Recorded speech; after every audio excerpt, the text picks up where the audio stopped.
या कार्यक्रमासाठी सर्व इथे उपस्थित झालेले सर्वांना आजच्या या कार्यक्रमाच्या शुभेच्छा देते आणि मला प्रास्ताविक करण्याचं इथे जे संचालकांनी आमंत्रित केलेलं आहे त्यांचं सुद्धा मी अभिनंदन करते। आणि आपल्याला माहिती आहे आपण इथे काही विद्यार्थी उपस्थित, सरांचं कार्य इतकं सोपं नाही आहे, इतके सगळे जमाव विद्यार्थ्यांपर्यंत जागृतीचं काम करत आहेत, महिलांना जागृती। त्यांनी त्याचबरोबर त्यांची सहचारिणी सोनाली सोनटक्के हा त्यांच्या सुद्धा खांद्याला खांदा लावून त्यांनी सोनटक्के सरांनी जो काही त्यांनी जे धुरा उचललेला आहे त्या धुऱ्याला त्या सुद्धा त्यांचा तेवढाच हातभार आहे आणि त्यांच्या कार्यातून आज आम्ही सर्व महिलांच्या वतीने आजच्या या कार्यक्रमाचं आयोजन करण्यात आलेलं आहे। आमच्या पाठीशी सोनटक्के सर आहेत। तर प्रबोधन विचार मंचच्या सन्माननीय सर्वच इथे ज्या सामाजिक बंधनाशी जुडलेले आहेत त्या लोकांना वाटतं की आपण कुठेतरी काही केलं पाहिजे आणि खऱ्या अर्थाने या आजचा जो विषय आहे शिक्षण हीच मानवाची खरी ओळख। ज्या वेळेस आपण माननीय सोनटक्के सर त्यांनी तुम्हाला आज इथे जेवढे चेअर भरलेले आहेत इथे मोठे व्यक्तीही राहू शकले असते, पण खऱ्या अर्थाने जर विद्यार्थी आजच्या काळाची गरज आहे की भावी नागरिक जो घडवायचा आहे तो भावी नागरिक हा विद्यार्थी आहे आणि खऱ्या अर्थाने विद्यार्थ्याला सक्षम बौद्धिक विकास, सामाजिक जाण ही आज आपले जे थोर पुरुष आहेत ज्यांनी जे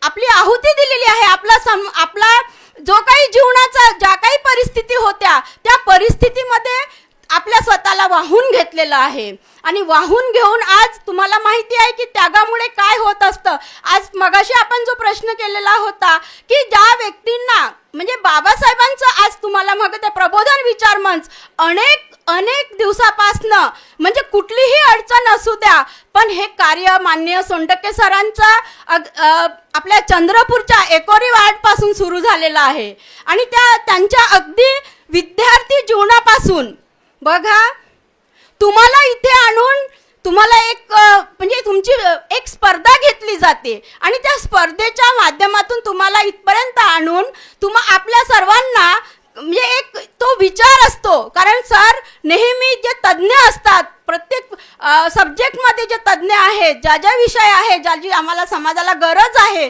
अशा मान्यवरांना बोलवून आपल्यापर्यंत ते विचार आपल्या प्रबोधन माध्यमातून पोहोचविण्याचे काम माननीय सोनटक्के सर करत आहेत। आणि 23 वर्षापासून कुठलाही या कार्यक्रमामध्ये खंड न पडू देता कार्यक्रम हे सतत चालू आहेत। कार्यक्रम घेणं म्हणजे इतकं सोपं काम राहिलेलं नाही, कारण आपल्याला माहीत आहे की कुठलंही कार्य करत असताना आर्थिक नियोजन जे लागतंय ते आर्थिक नियोजन आणि ते नियोजन करत असताना काय ताळमेळ उडते हे ज्याचं त्यालाच माहिती असते, कारण घराच्या ज्या महिला असतात जे पुरुषही असतात त्यांनाही जे घर सांभाळायचं असतं त्यावेळेस ती अडचण असते। म्हणजे आज आपल्याला जरी पैशाची गरज आहे ती ज्या वेळेस डॉक्टर बाबासाहेब आंबेडकरांनी एक मुखपत्र काढलेलं होतं आणि ते मुखपत्र कशा अभावी बंद पडलं तर ते पैशाअभावी बंद पडलेलं। म्हणजे ही आज आपल्या सामाजिक म्हणजे जी परिस्थिती आहे त्या परिस्थितीमध्ये बाबासाहेबांना किती अडचणी सहन कराव्या लागल्यात, मानसिक अडचणी सहन कराव्या लागल्यात आणि याच्या काळामधून त्याही परिस्थितीतून आज त्यांनी म्हणजे बाबासाहेब म्हणतात की माझ्यासारखी इतकी गरिबी कुणीही आजपर्यंत बघितलेली नाही आहे, एवढी गरिबी मी जवळून बघितलेली आहे आणि अशा या मूकपत्राचं पैशाअभावी बंद पडलेलं आहे। आणि पैसा जरी हा जीवन जगताना महत्त्वाचा वाटला तरी पैसा हा सर्वस्वी होऊ शकत नाही असं माझं वैयक्तिक मत आहे, ते आपण समजू शकता। तर आपल्याला आज माननीय आपले सोनटक्के सर आहेत, कुठल्याही राजकीय नेत्याची किंवा कुठल्याही भांडवलदारांशी कुठल्याही भांडवलदाराशी पर्यंत जाऊन मोठी रक्कम घेऊन कार्यक्रमाचं आयोजन करत नसतात, तर सामाजिक चळवळीतील जे काही आपला वर्ग आहे, ज्या वर्गामध्ये सामाजिक गोरगरिबांमध्ये जाऊन हा जो विचार आहे प्रबोधन विचार मंच, जे थोर लीडर होऊन गेलेले आहेत, ग्रेट लीडर होऊन गेलेले आहेत, त्या ग्रेट लीडरचे विचार या आमच्या विद्यार्थ्यांमध्ये रुजवावे आणि त्यांचा बौद्धिक विकास आणि समाजात पुढे हे जगत असताना यांना जो लागणारा विचार आहे तो हा विचार यांच्यात रुजवावा म्हणून प्रत्येक खेड्यापाड्यात छोट्या मोठ्या गावात ह्या चंद्रपूर जिल्ह्यातल्या अनेक शाळांमध्ये जात असतात आणि अनेक विभागांमध्ये अनेक कार्यक्रम देत असतात आणि कार्यक्रमाच्या माध्यमातून प्रबोधनाचे हे कार्य होत असते.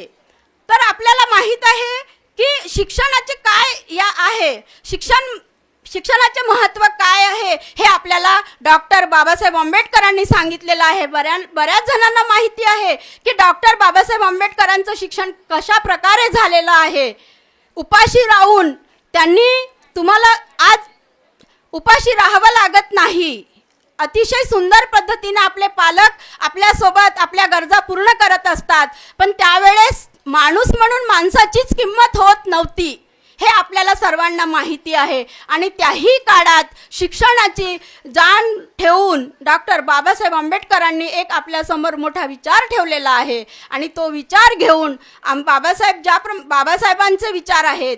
या देशात सावित्रीबाई फुले आहेत, जिजाई आहेत आणि अहिल्याबाई होळकर आहेत, मदर टेरेसा आहेत. अशा अनेक महिलांनी त्या स्वतःच्या कुटुंबातच आपलं जीवन न घालवता समाजासाठी त्यांनी एक आहुती दिलेली आहे. आणि अशा याचं शिक्षणाचं महत्त्व या लोकांमध्ये आपल्या ज्या ग्रेट लीडर आहे यांनी आम्हाला समजावून दिलेलं आहे आणि म्हणूनच त्यांचा आदर्श हा आम्हाला घ्यायचा आहे. आणि म्हणून या प्रबोधन विचार मंच आणि युवा मंच विद्यार्थ्यांना घडविण्याचे कार्य आणि साक्षर करण्याचे कार्य करीत आहे. विविध विषयावर प्रश्नावर परीक्षा घेऊन स्पर्धेच्या माध्यमातून विद्यार्थ्यांमध्ये जनजागृतीचे कार्य प्रबोधन विचार मंचच्या माध्यमातून आदरणीय विनोद सोनटक्के सर हे आपल्या टीमला घेऊन करत आहेत. विद्यार्थ्यांना स्पर्धा परीक्षा घेऊन अभ्यासाची आवड निर्माण व्हावी, कारण परीक्षा म्हटलं की अभ्यास हो आलाच. म्हणून त्या निमित्ताने परीक्षाच्या निमित्ताने एक परीक्षा म्हणजे आम्हाला असं वाटतं की काहीतरी आपला परीक्षा होणार आहे, पेपर आहे आणि त्या माध्यमातून आपण जी पुस्तकं चाळतो आणि त्या माध्यमातून आज आपण एक महिलांना सुद्धा एक आपण ती संधी दिलेली होती. तर कधी शाळेमध्ये टॉप असणारा विद्यार्थी शाळेमध्ये खूप पर्सेंटेज घेतोय, पण जेव्हा अभ्यास घेऊन तो एक आवड निर्माण असतं आणि शाळेत टॉप असणारा विद्यार्थी सुद्धा जीवनाच्या परीक्षेत 0 असू शकतो. कारण बऱ्या लोकांना डिग्री घेता येतं, पण जेव्हा आपण समाजात आपलं जीवन जगत असतो अशा कुठल्याही संकटाला आज आपण बघतो आहोत किती म्हणजे कुठलंही थोडं जरी कारण आलं तरी टेन्शन घेऊन काय होत असतात, आत्महत्याला, सुसाईड. तर हे जाण ज्याला असेल, जो सामाजिक, तसेच सोनटक्के सर फार अशा गरिबीतून येऊन गरिबीची जाण ठेवून समाजातील तळागाळातील जे विद्यार्थी आहेत, कडुलीवरून, मूलवरून, चंद्रपुरात तर आहेतच, पण छोट्या खेड्यापर्यंत पोहोचून ज्या विद्यार्थ्यांना एक सक्षम बनवण्याचं कार्य हे माननीय सोनटक्के सराच्या माध्यमातून या प्रबोधन विचार मंचाच्या माध्यमातून टीमला घेऊन करत आहेत.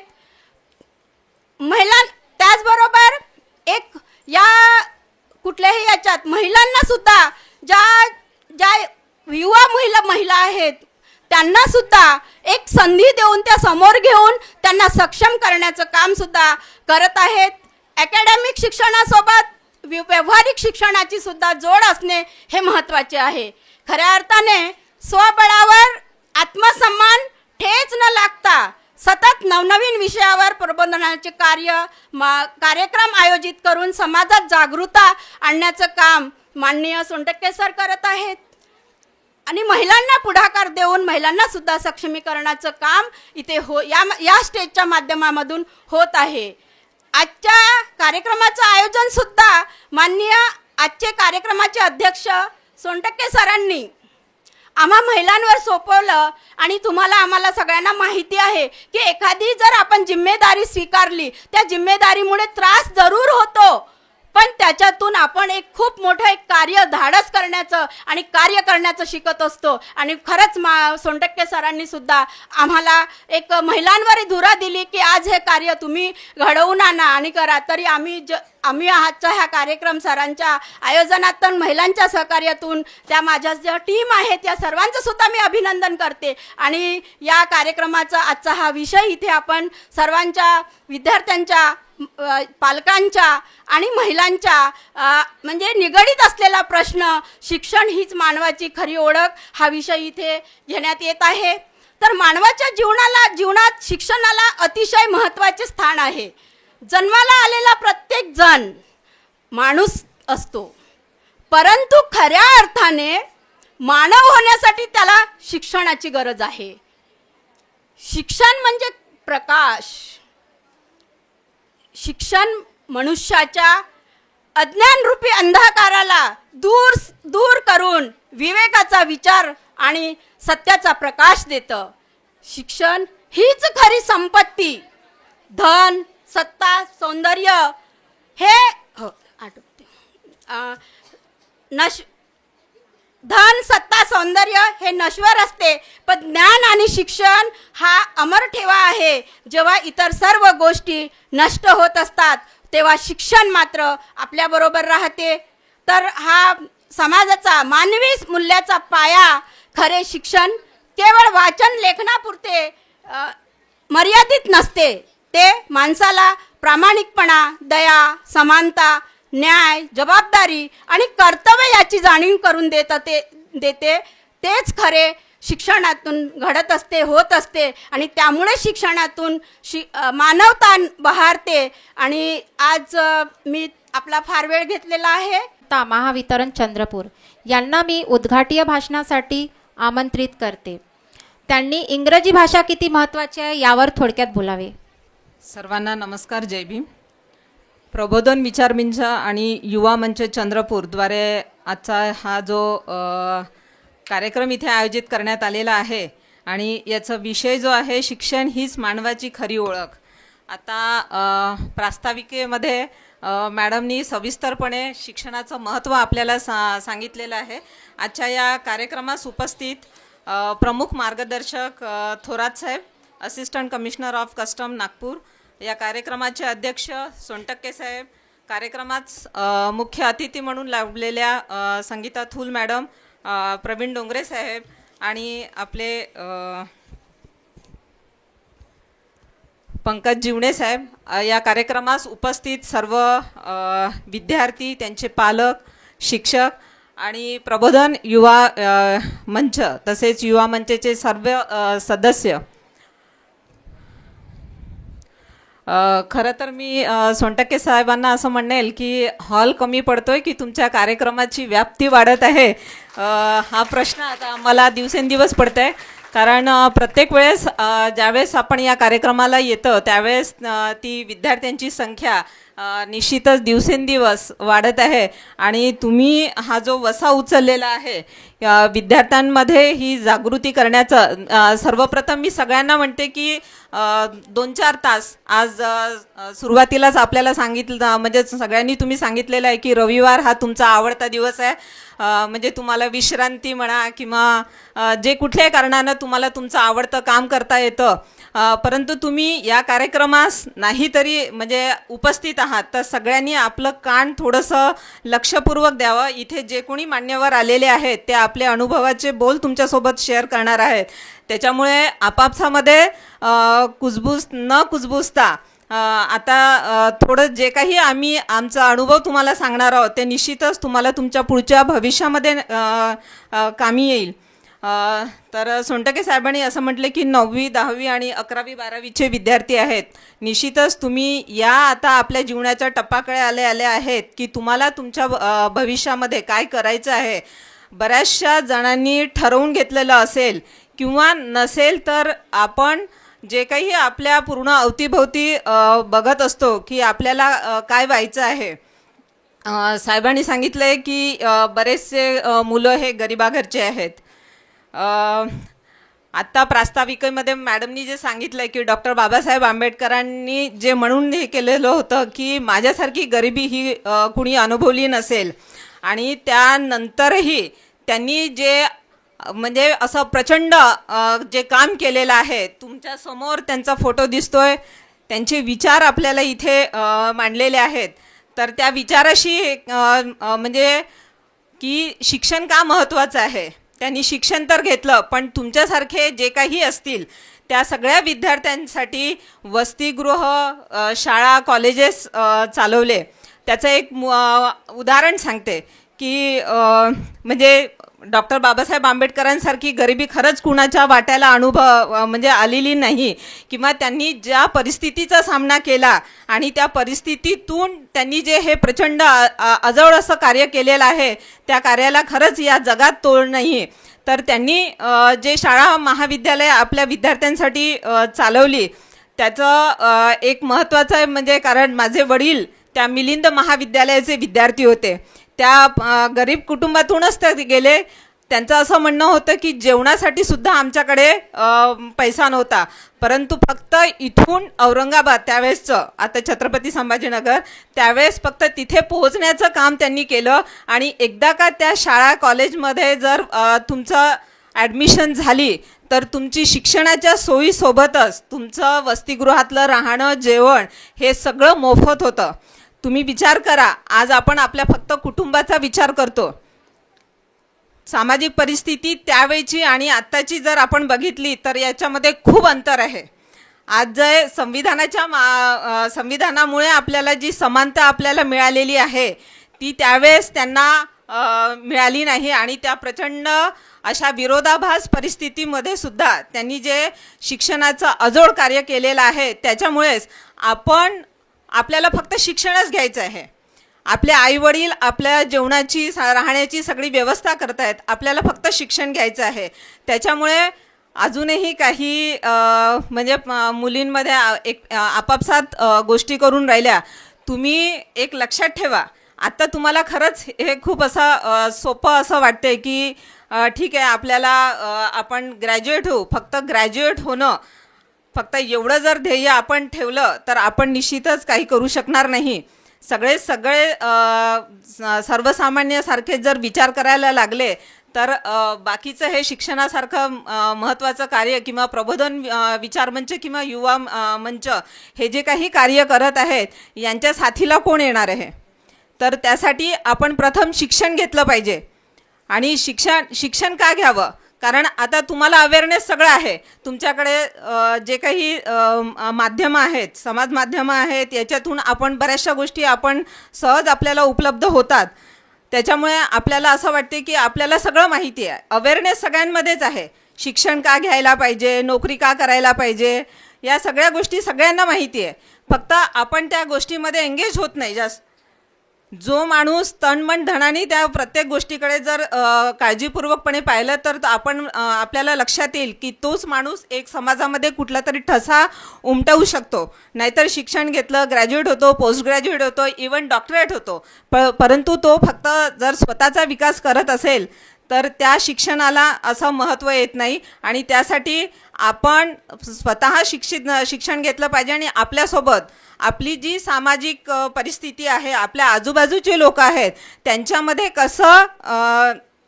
ते कसे पुढे येतील याचा जर आपण सगळ्यांनी विचार केला तर एक निश्चितच चांगला समाज निर्मिती होऊ शकते असं मला वाटतं. जे आता मला जो विषय दिलेला आहे की इंग्रजीचं महत्त्व, बरेचसे इथे मराठी मीडियममध्ये इथे किती लोक आहेत मराठी माध्यमातले?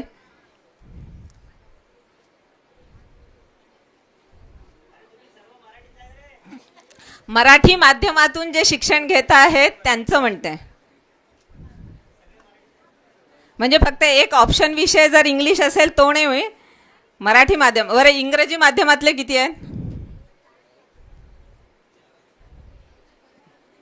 म्हणजे इंग्रजी माध्यमातल्या मुलांची संख्या बऱ्यापैकी आहे इथे. ठीक आहे. तर आपण बघतोय की जे कुठलं माध्यम असेल, शिक्षण घेताना आपण त्यामध्ये प्रावीण्य करायला पाहिजे. परंतु आता आपण जर बघतोय तर इंग्रजी ही आंतरराष्ट्रीय भाषा झालेली आहे.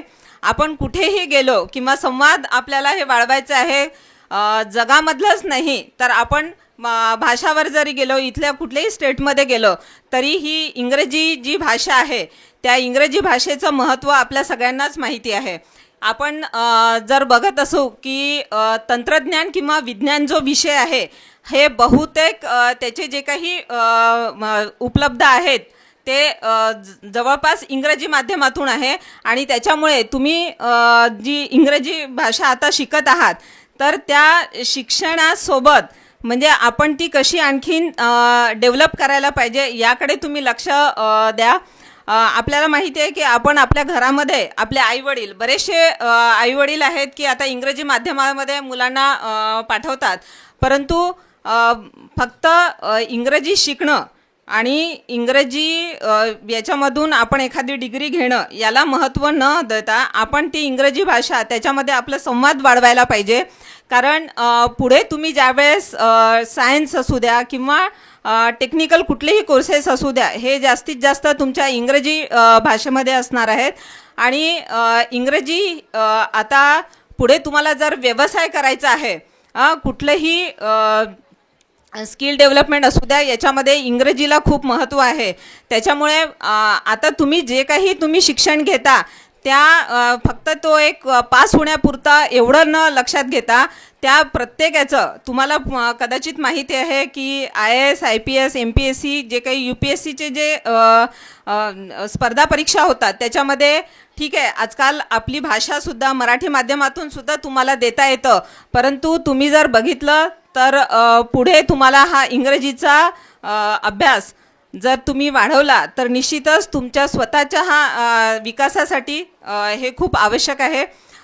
दुसरं असं की तुम्ही कुठेही जेव्हा करिअर करणार त्यामध्ये म्हणजे स्पेशली जेव्हा सायन्स आणि टेक्निकल याच्यामध्ये जेव्हा तुम्ही करिअर करणार त्यावेळेस हा जो विषय किंवा आंतरराष्ट्रीय ज्यावेळेस आपल्या कंपन्या असणार आहेत त्यामध्ये आता तुम्हाला माहिती आहे की तुम्ही ऑनलाईन माध्यमातून जरी ती कंपनी अमेरिकन असू द्या किंवा कुठल्याही इतर देशातली असू द्या त्याचे ऑफिसेस इथे आहेत आणि ऑनलाईनच्या माध्यमातून तुम्ही सगळे लोक त्या करिअरच्या माध्यमातून त्याच्यासोबत जोडले गेलेले असणार आहात. आणि त्याच्यामुळे इंग्रजी भाषेवर प्रभुत्व मिळवणं खूप आवश्यक आहे. तर त्यासाठी तुम्ही जे मुलं आहात, आपले आईवडील तर आपण या भाषेमध्ये इतके आपण त्यांच्याशी बोलत नाही किंवा घरी तसं वातावरण नसतं किंवा तुम्ही ज्या गावातून आलेले आहेत किंवा ज्या ठिकाणून आलेले आहेत तिथे आपल्या अवतीभोवती एक दोन विद्यार्थी जर सोडले तर इतर लोक त्यामध्ये खूप म्हणजे ती भाषा परिचित नसते. तर ज्या शाळेमध्ये तुम्ही शिकत आहात तिथे तुम्ही ग्रुपने जर एकमेकांसोबत या माध्यमातून तुम्ही जर बोललात तर निश्चितच हे तुमच्यासाठी चांगलं असणार आहे. आणि शिक्षण मग ते कुठल्याही माध्यमातलं असलं तरी उच्च शिक्षणाची ही प्रत्येकाने ती कास धरायला पाहिजे. कारण फक्त ग्रॅज्युएट होणं, आता तुम्हालाही माहिती आहे की एखादं MBBS जरी झालं आहे तर फक्त MBBSनी नाही तर त्याच्यापेक्षा MD स्पेशलायझेशन असं प्रत्येक विषयात आहे. इंजिनिअरिंग असू द्या किंवा कुठल्याही विषयामध्ये BSc झाले तरी आपल्याला MSc करायचं आहे. प्रत्येक विषयामध्ये डेव्हलपमेंट करायचं आहे. आणि प्रत्येक हे कोर्सेस आहे हे प्रत्येक इंग्लिशमधून खूप जास्त प्रमाणात असल्यामुळे प्रत्येक विद्यार्थ्यांनी त्या विषयाची कास धरायला पाहिजे. प्रबोधन विचार मंच आणि युवा मंच हा प्रत्येक वेळेस वेगवेगळे विषय घेऊन मला वाटते करिअरच्या मध्ये सुद्धा मागच्या वेळेस ज्या सगळ्या महिला होतं त्यांना महिला सशक्तीकरणाचं तर त्या माध्यमातून सुद्धा आणि तुमच्यासारखे जे विद्यार्थी आहे त्या विद्यार्थ्यांमध्ये सुद्धा स्पर्धेच्या माध्यमातून काही ना काही तुम्हाला देणं करत आहेत आणि ही संख्या दिवसेंदिवस खूप वाढत आहे. तर मला सगळ्यांना हेच सांगायचं आहे की आपल्यासमोर डॉक्टर बाबासाहेब आंबेडकर यांचं पूर्ण जीवनपट आहे आणि प्रत्येकाने या सगळ्या महापुरुषांचं जीवनचरित्र निश्चितच वाचायला पाहिजे. जरी ती परिस्थिती आज तुम्हाला नाही तरी पण त्या परिस्थितीतून ते सामोरे कसे झाले आणि आज आपल्यामध्ये इतकी चांगली परिस्थिती असताना सुद्धा आपण थोडंसं मागे पडतो की फक्त एक शिक्षण घ्यायचं, नोकरी करायची हा एवढा संकुचित विचार न ठेवता आपणही या समाजासाठी काहीतरी हातभार लावला पाहिजे, हा सगळा विचार मनात ठेवून आणि आपण आज या कार्यक्रमास इथे आलेलो आहोत. आपले काहींचे पालक असतील, शाळेचे शिक्षक असतील किंवा विद्यार्थीसुद्धा असतील, तर ह्या कार्यक्रमाकडे फक्त एक स्पर्धा न पाहता किंवा फक्त मी इथे आले, बरेचसे मुलं या पण याच्याने आले असतील की जी स्पर्धा तुम्ही घेतलेली आहे त्याच्यामध्ये पहिला, दुसरा, तिसरा, तर फक्त एवढा पुरताच विचार मर्यादित ठेवू नका. पुढे सुद्धा तुम्हाला अशा अनेक स्पर्धेसाठी म्हणजे तयार राहायचं आहे आणि प्रत्येक जीवनामधली प्रत्येक स्पर्धा, मग तुम्ही त्या स्पर्धेमध्ये फक्त जरी स्पर्धक म्हणून असले तरी हरकत नाही. नंबर येणं हा प्रत्येक म्हणजे हा पाठ हे असतो, नंबर आला तर निश्चितच चांगलं, पण त्याच्यावरून त्याची हुशारी ठरत नाही. प्रत्येकाने प्रत्येक स्पर्धेमध्ये सहभागी होऊन त्यातून काहीतरी शिकलं तर निश्चितच तुम्ही एक खूप चांगलं तुमच्यातून एक व्यक्तिमत्व घडेल आणि असेच प्रबोधन विचार मंच आणि युवा मंचाच्या कार्यक्रमास याच्यातून काहीतरी लोकांचा नक्कीच सहभाग पुढे तुम्हाला मिळेल. सगळ्यांना खूप खूप शुभेच्छा देते. जे कोणी या स्पर्धेमध्ये जिंकले असेल त्या सगळ्यांना आणि स्पर्धक म्हणून सुद्धा सगळ्यांना खूप खूप शुभेच्छा देते आणि प्रबोधन विचार मंच आणि युवा मंच चंद्रपूर यांच्याद्वारे असेच चांगले कार्यक्रम विद्यार्थ्यांसाठी त्यांच्या विकासासाठी भविष्यातही सुरूच राहतील. त्यासाठी मी प्रबोधन विचार मंच आणि युवा मंचाला धन्यवाद देते आणि थांबते. धन्यवाद. of Chandrapur. If there is some mistake, please forgive me. So the motive to give a speech in front of you about the Manch is that this Manch or this team is working for the women and the girls. The power of the women and the girls which is ensured in this team. First of all, I heartily thanks to all the team members of my and welcome all the team members on this occasion. The first thing is that in society we get the second priority, all ladies and all women and all girls. So in this working team I really appreciate that the sir and the team, they are giving the first priority to all the women and the girls to speak and to say few words or to express their feelings on this beautiful occasion. And I heartily say thankful to all these present members, honorable guests. They have given their precious time to success our program. I heartily welcome all of you on this dais and thank you so much. First of all, the girls present in the auditorium hall, I heartily say or congrats to them. They have some of them have got the first prize or first rank. Some are the scholar students are also present and the boys are also here. So all of the team is that when the encouraging is coming in front of you, you should take some things which are most important. If someone is telling to you or someone is giving his motivational speech, there is their ideas. So you should take in it and encourage yourself to success in your life, which is your goal. I hope you all of have a goal about an engineer or doctor. Some wants to become a politician or some wants to become a doctor. So the aim is that focus on your studies. The presence, I think, first of all, I thanks to Savitribai Phule, the first teacher. She gives the first priority to all the girls to study hard. And the way the girls are coming forward or they are successing their life, that is the appreciation. So I myself clap for all of the present girls and the ladies and all the girls. So thank you so much giving me this opportunity to say few words on this dais. Thank you. Thank you madam. यानंतर मी माननीय advocate स्थूल madam यांना आमंत्रित करते. त्यांनी ठरवलं तर मी काही करू शकतो या विषयावर थोडक्यात बोलावे.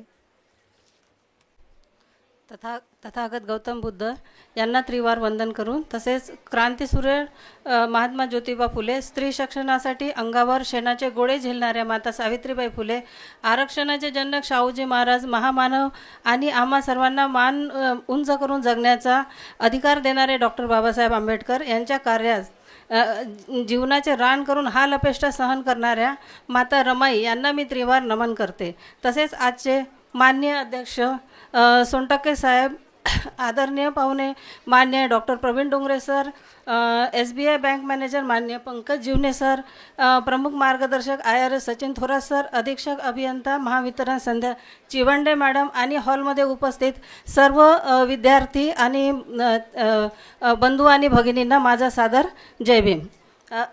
आज मी आपल्यासमोर प्रबोधन विचार मंच आणि युवा मंच चंद्रपूर द्वारा आयोजित प्रबोधन संमेलनमध्ये आपले विचार मांडण्यासाठी उपस्थित झाले आहे. बाबासाहेबांची विचारधारेला वाढवण्याचे काम हे संघटन करीत आहे. हे खूप चांगली गोष्ट आहे. ह्या संघटनेचा परिणाम मला इथं दिसत आहे, उपस्थिती बघून दिसत आहे की सोनटक्के सरांनी खूप छान काम केलेलं आहे. सोनटक्के सरांचं याच्यावरूनच त्यांचं काम आणि त्यांचं कर्तृत्व आणि त्यांचं संघटन किती मोठं आहे याच्या बाबतीमध्ये आपण विचार करू शकतो. तर यासाठी विनोद सरांना मी खूप धन्यवाद देते. त्यांनी मला घरी येऊन निमंत्रण दिलं आणि म्हटले की तुम्ही आमच्या याच्यामध्ये प्रबोधन करा. खरं तर मी काही खूप मोठी वक्ता नाही आणि खूप मोठी व्यक्तीही नाही. हे माझं पहिल्यांदाच म्हणजे इथं प्रबोधन आहे. तर त्यांनी मला हा इतक्या चंद्रपूर शहरामध्ये, जिथे बाबासाहेबांनी नागपूरनंतर दीक्षा घेतली, तर अशा जागी येऊन मला बोलण्याचा चान्स दिला आणि मला संधी दिली, त्याबद्दल मी त्यांचे खूप खूप आभार मानते आणि त्यांच्या पूर्ण संघटनेचे आभार मानते. त्यांचं हे संघटनेचं काम दिसत आहे इथे. डॉक्टर बाबासाहेब आंबेडकर हे एक असाधारण व्यक्ती होते. ते एक विचारधारा आणि एक क्रांती होते. भारतातील दलित शोषित आणि वंचित समाजाला विशेष करून याहीपेक्षा जी पीडित नारी आहे तिला मानाने जगण्यासाठी तरतूद करून दिली आणि नारी समाजाला नवीन ओळख तयार करून दिली, नवीन जीवन दिले. बाबासाहेबांच्या विचाराला बाबासाहेबांचे जे विचार होते, शाहू फुले आंबेडकराईट जे विचारधारा आहे, तो बाबासाहेबांनी 1956 बाबासाहेबांचे महापरिनिर्वाण झाले. त्यांनी त्याच्या आधी पुष्कळ आरक्षणासाठी आणि संघटना लिहून त्यामध्ये पुष्कळ सारे तरतुदी करून ठेवल्या की आपण सगळे शिकले पाहिजे आणि संघटित झाले पाहिजे, यासाठी खूप सारे तरतुदी करून ठेवल्या. त्याच्यानंतर त्यांच्या महापरिनिर्वाणानंतर हा गाडा तिथेच थांबून गेला. त्याच्यानंतर मग समाजामध्ये जे आरक्षणाचा फायदा घेऊन किंवा जे शिक्षित झाले लोक होते, त्यांनी आपला सेल्फ सेंटर्ड झाले. त्यांनी आपला हा गाडा पुढे नेण्याचं काम थांबवून दिलं पूर्णपणे. तर त्यानंतर पंजाबच्या रोपड शहरामध्ये आणखीन एका मान्यवरांचा जन्म झाला. 1973 ते जेव्हा नोकरी करून पुण्याला नोकरी करत होते, ते सायंटिस्ट होते. अशा मान्यवर कांशीरामजींनी मग तिथे त्यांना ह्या जातीवादाचा आणि या मनुवादी व्यवस्थेचा दंश झाला आणि त्यांनी हा गाडा पुढे नेण्याचा निर्णय घेतला. त्यानंतर त्यांनी आपल्या त्यांनी आपली संघटना तयार केली. त्याच्यामध्ये त्यांनी बामसेफ, DS4 अशा संघटना तयार केल्या. तिथे त्यांनी संघटनेचं महत्त्व बाबासाहेबांनी तसं संविधानामध्ये पण लिहून दिलेलं आहे की संघटित व्हा, शिक्षित व्हा आणि संघर्ष करा. हे तर बाबासाहेबांनी आपल्याला सांगितलंच आहे. त्यानुसार त्यांना वाटलं की आता एकट्याने संघर्ष करून नाही, आपल्याला संघटित झालं पाहिजे. तर त्यांनी आपले संघटन तयार केले. त्यांनी बामसेफ तयार केली, DS4 तयार केले आणि जागृती जथ्याच्या द्वारे जे झोपलेली कॉम होती त्यांना जागवण्याचा प्रयत्न केला. त्यांच्यामध्ये नवीन विचारधारा संचारित केली. तर हा जो गाडा आहे हा कांशीरामजींनी पुढे नेला आणि त्याच्यानंतर त्यांनी 1984 संघटना तयार केली. त्यांनी काम चालू केलं, पण त्यांना वाटलं की एवढ्याने होणार नाही. आपल्याला काहीतरी जेथपर्यंत आपण शासनामध्ये येत नाही तिथपर्यंत आपण काही प्रगती करू शकत नाही किंवा आपल्या अस्पृश्य समाजाला उंच स्थान देण्यासाठी आपल्याला राजकारणामध्ये येणं जरुरी आहे. त्यासाठी त्यांनी BSPची स्थापना केली. 1984 त्यांनी BSPची स्थापना केली. त्याच्याद्वारे त्यांनी मग त्यांच्या संपर्कामध्ये मग उत्तर प्रदेशसारख्या मोठ्या स्टेटमध्ये, जिथे भारताचे सर्वात मोठं लोकसभेची कॉन्स्टिट्युएन्सी आहे, लोकसभेचं क्षेत्र आहे, त्यामध्ये त्यांनी आपलं काम वाढवलं. तिथे त्यांना खूप राजनीतिक सपोर्ट पण मिळाला आणि त्यांनी ठरवलं तेव्हा की मी कुठल्याही राजनीतिक पदाचा स्वीकार करणार नाही. म्हणून त्यांनी भारताची पहिली अस्पृश्य मुख्यमंत्री कुमारी मायावती यांना बनवलं. एक महिला बनवण्याचा त्यांनी निर्णय घेतला आणि तिथे त्यांना बनवलं. तर हे झालं म्हणजे आपले जे संघटना आहे शाहू फुले आंबेडकरांची विचारधारा आहे याला पुढे नेण्यासाठी त्यांनी हे काम केलं. त्यांनी तिथे असं दाखवलं म्हणून की होऊ शकत आहे. जे आपण म्हणजे निर्णय घेतला ते आपण करू शकतो. आज इथे बसलेले सगळे स्टुडंट आहे, यांच्या मनामध्ये आता सगळे इथं टीनेजर्स आणि ॲडोल्सन दिसत आहे सगळे. तर यांनी जर आपल्या मनामध्ये निर्णय घेतला की काही होऊ शकते, कांशीरामजींनी हे सिद्धांत दिला मेन की होऊ शकत आहे, की आपण काहीही विचार केला कोणताही केला तर तो होते. फक्त तुम्हाला संघटित होणं जरुरी आहे आणि शिक्षित होणं जरुरी आहे. शिक्षण हे वाघिणीचं दूध आहे हे बाबासाहेबांनी आपल्याला सांगितलेलं आहे. त्यांनी हे आपल्याला वेळोवेळी शिक्षित करण्यासाठी त्यांनी पुष्कळ साऱ्या तरतुदी पण करून ठेवलेले आहे. पण ते अंगीकारणं आणि त्याला इम्प्लिमेंट करणं हे खूप जरुरी आहे. तर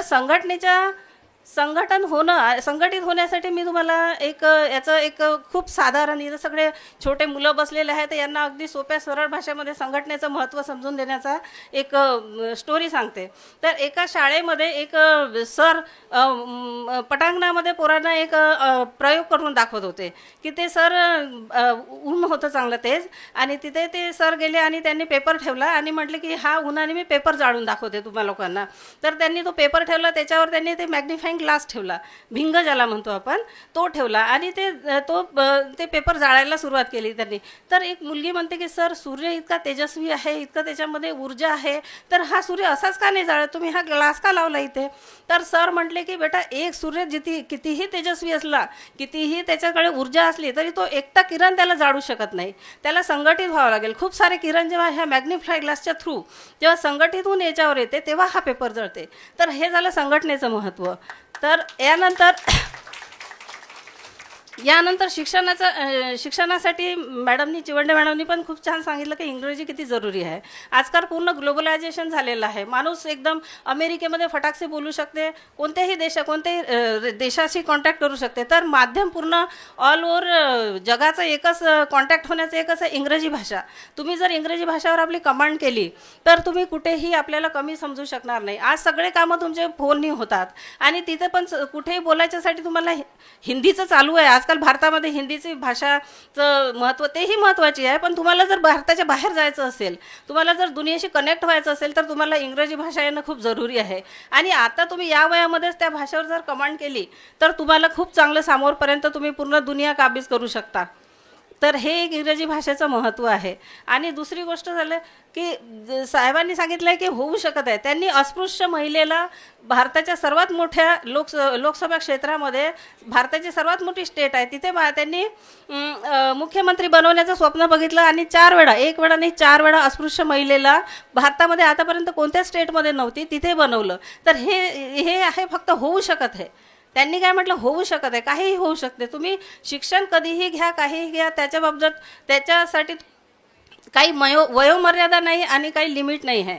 तर याच्यासाठी मी एक उदाहरण सांगते की माझं स्वतःचं उदाहरण मी इथे सांगू इच्छिते की मी ज्या परिवारामध्ये जन्मली तिथे मला फक्त एक ग्रॅज्युएशन, मुलींना फक्त एक ग्रॅज्युएशन, सिंपल ग्रॅज्युएशन असली की बस, ते पण कधी काळी कामी येते म्हणून एवढं शिक्षण देण्यात म्हणजे होतं.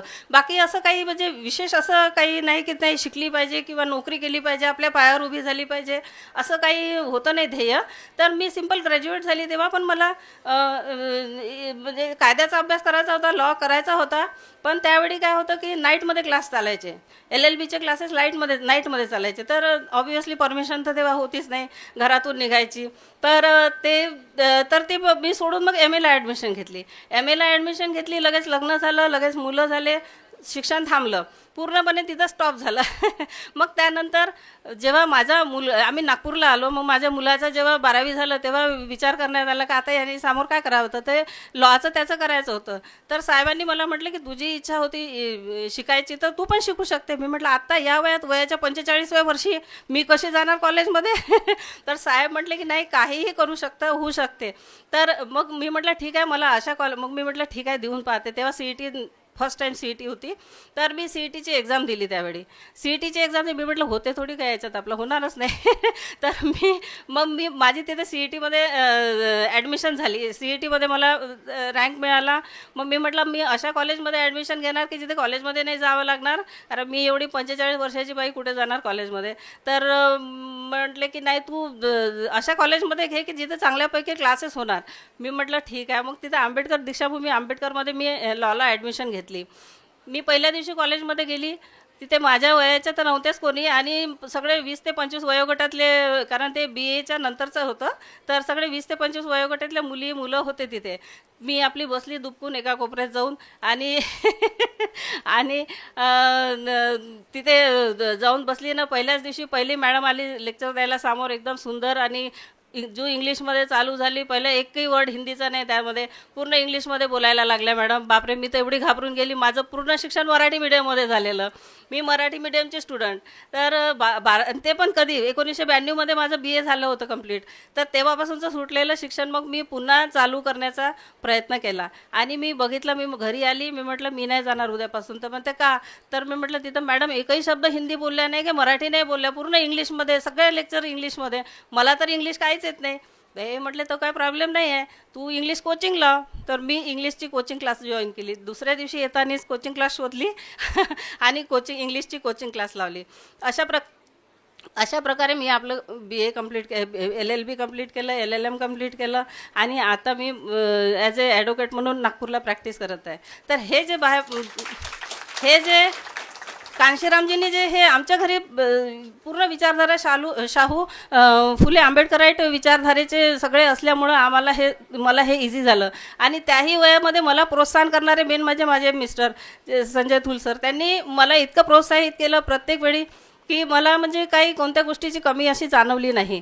तेच मी म्हणते की सर्वांमध्ये पोटेन्शियल राहते, शिकायची इच्छा सर्वांची राहते, पण त्यांना ते वाव देणारे पण असायला पाहिजे. त्यांच्यामधलं जे पोटेन्शियल आहे ते काढणारा पण कोणीतरी भेटला पाहिजे, मार्गदर्शक भेटला पाहिजे. आता इथे इतके सगळे विद्यार्थी आहे, यांचे मार्गदर्शक सोनटके साहेब आहे. सगळ्यांमध्ये शोधतात आहे सर्व. त्यांना आपलं त्यांच्यामध्ये काय आहे ते त्यांना पूर्णपणे माहिती आहे. पोरांकडून सगळं शिक्षण करून ते प्रोत्साहित करत असतात सर्वांना. हे दिसत आहे इथे. तर हेच सांगण्याचा अर्थ हाच आहे की सर्वांमध्ये इच्छा राहते, शिकायची इच्छा राहते, करायची पण राहते, आणि ते केलं पाहिजे. मी आज हे सर्व विद्यार्थ्यांना सांगू इच्छिते इथे की शिकायचं काही वय नाही राहत. तुम्ही कोणत्याही वयामध्ये कधीही तुमचं वय तुमचं आज काही कारणास्तव सगळे गरीब घरातले विद्यार्थी, कधी फीसची प्रॉब्लेम राहते, कधी किंवा घरची प्रॉब्लेम राहते, काही प्रॉब्लेम राहते. तर त्यांनी आपल्या प्रॉब्लेमला फेस करून त्याच्यानंतरही शिक्षण चालू करू शकता. तुम्ही त्याच्यानंतरही आपलं एज्युकेशन पूर्ण करा. कारण जेव्हा तुम्ही एज्युकेशन होता तेव्हा तुमचं फक्त आर्थिक दृष्ट्या तुम्हाला नोकरी मिळते किंवा काही असं नाही आहे, तुमचा सामाजिक दर्जा वाढते.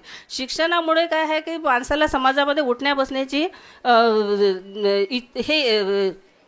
काय म्हणतात त्याला विचार येते, आणि तुम्ही घाबरत नाही. शिक्षण हे असा एक तुमच्यामध्ये पाठिंबा आहे त्याचा की तुम्ही 4 लोकांमध्ये बोलू शकता, 4 लोकांना तुम्ही सांगू शकता, 4 लोकांमध्ये तुम्ही डिबेट करू शकता. शिक्षणामुळे तुम्हाला माहितीच नाही राहणार, तुम्ही वाचानच नाही तर कसं, कुठून तुमच्याकडे नॉलेज येणार. शिक्षण फक्त आपल्या म्हणजे आर्थिक परिस्थिती सुधारण्यासाठी तर आहेच, खूप मोठं सहाय्य आहे. शिक्षण कराल तुम्ही, नोकरी भेटेल तुम्हाला, बिझनेसमध्ये काही त्याचा उपयोग होईल शिक्षणामुळे. पण समाजामध्ये तुमची स्थिती सुधारण्यासाठी, तुम्ही जगामध्ये उंच मान करून जगण्यासाठी शिक्षणाची खूप गरज आहे. तर कधीही कुठल्याही कंडिशनमध्ये आपलं शिक्षण स्टॉप करू नका आणि नेहमी शिकत राहा. एवढं बोलून मी माझे 2 शब्द संपवण्याचा इथे हे करते, आणि इतर ह्या प्रबोधन विचार मंच आणि युवा मंचला खूप धन्यवाद देते की त्यांनी मला इथे बोलण्यासाठी बोलवलं आणि मोका दिला. त्याबद्दल मी सर्वांचे आभार मानते. जय भीम, जय भारत. अतिशय सुंदर मनोगत व्यक्त केलं मॅडम तुम्ही, धन्यवाद. नवी क्षितिजे उघडणाऱ्या विचारांचे स्वागत करू, प्रज्ञा तेवत ठेवणाऱ्या विवेकाला सोबत करू. मी आजच्या कार्यक्रमाचे प्रमुख व्यक्ती माननीय Sachin Damodar Thorat sir, assistant commissioner of custom Nagpur यांना विनंती करते की त्यांनी आम्हाला मार्गदर्शन करावे. धन्यवाद मॅडम. बहुजनाच्या शिक्षणासाठी आणि उत्थानासाठी आपले आयुष्य खर्च करणारे महात्मा ज्योतिराव फुले, सावित्रीबाई फुले आणि छत्रपती शाहू महाराज, त्याप्रमाणेच भारतीय घटनेचे शिल्पकार डॉक्टर बाबासाहेब आंबेडकर यांना सर्वप्रथम मी त्रिवार अभिवादन करतो. मंचावर उपस्थितीत चिवंडे मॅडम, थूल मॅडम, जीवने सर आणि डोंगरे सर आणि इथे उपस्थित माझ्या मित्र आणि मैत्रिणींनो, प्रबोधन विचार मंच आणि युवा मंच चंद्रपूर यांनी आजचा जो प्रबोधनाचा संमेलन आयोजित केलं आहे आणि त्याच्याबद्दल तुमची जी उपस्थिती इथे मला दिसते त्याच्याबद्दल सर्वप्रथम मी तुमचे अभिनंदन करतो. कारण आजचा रविवारचा दिवस आहे.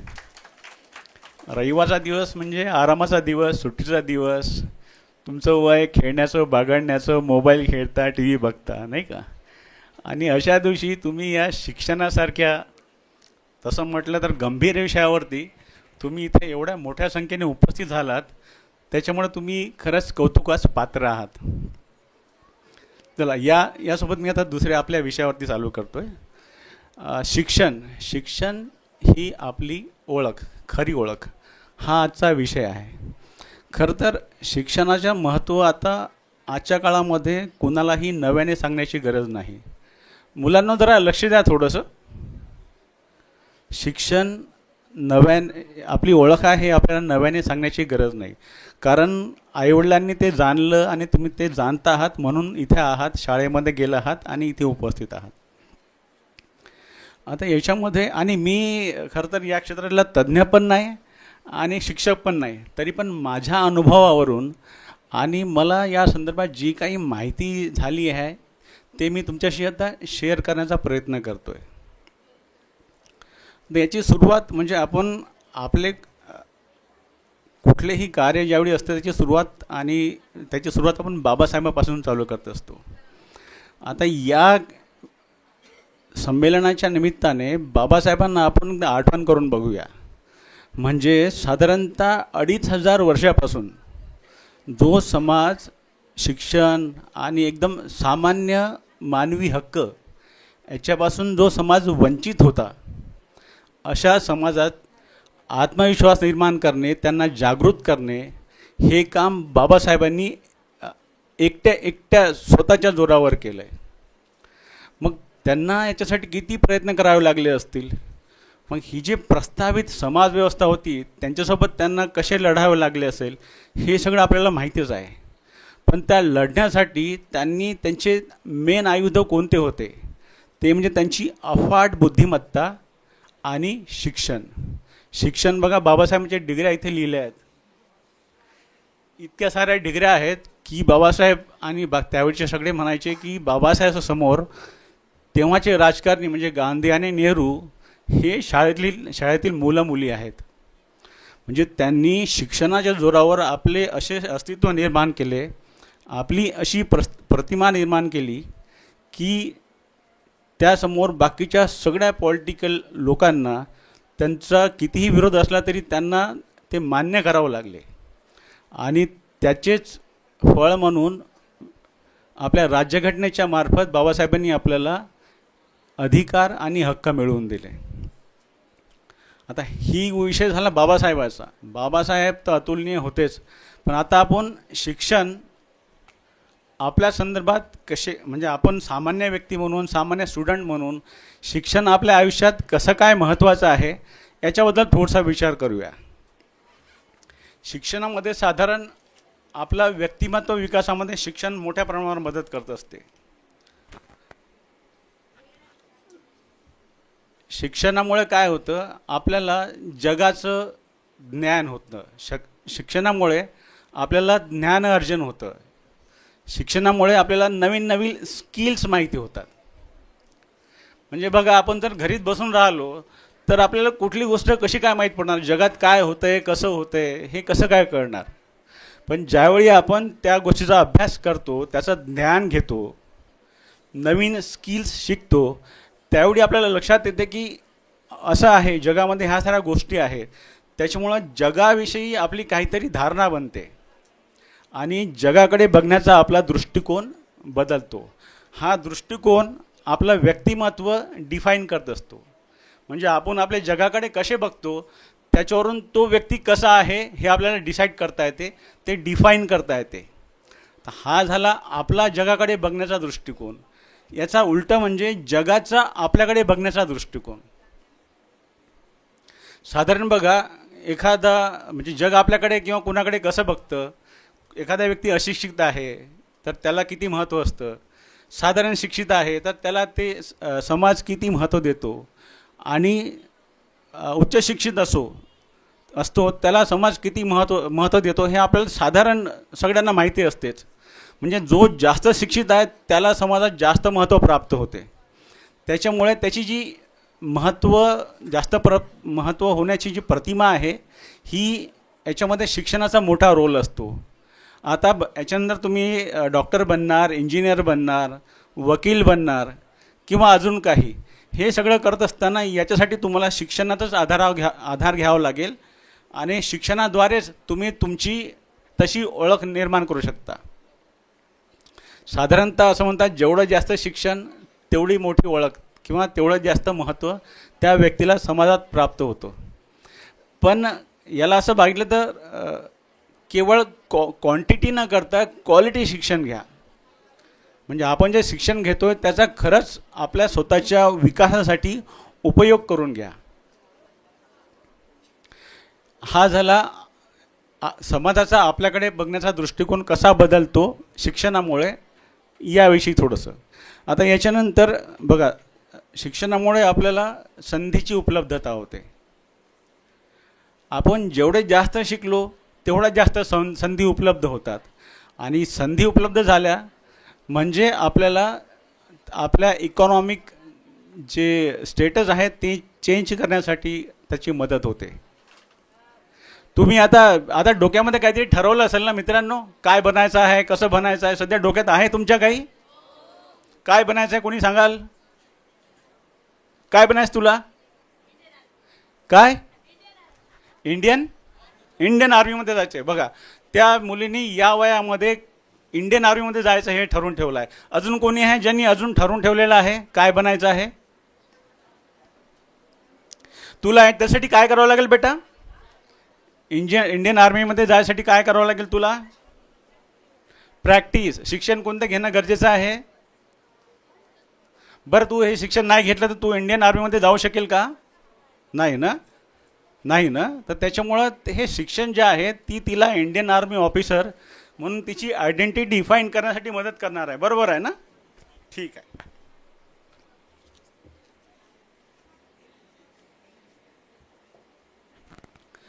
शिक्षण आतापर्यंत जे डिस्कस केलं आपण, हे बाकीच्या लोकांना आपल्याबद्दल काय वाटतं याच्या संदर्भात डिस्कस केलं. पण मला असं वाटते शिक्षणाचं सगळ्यात जास्त महत्त्व काय असतं, तर शिक्षणामुळे आपल्याला आपल्याशी ओळख होते.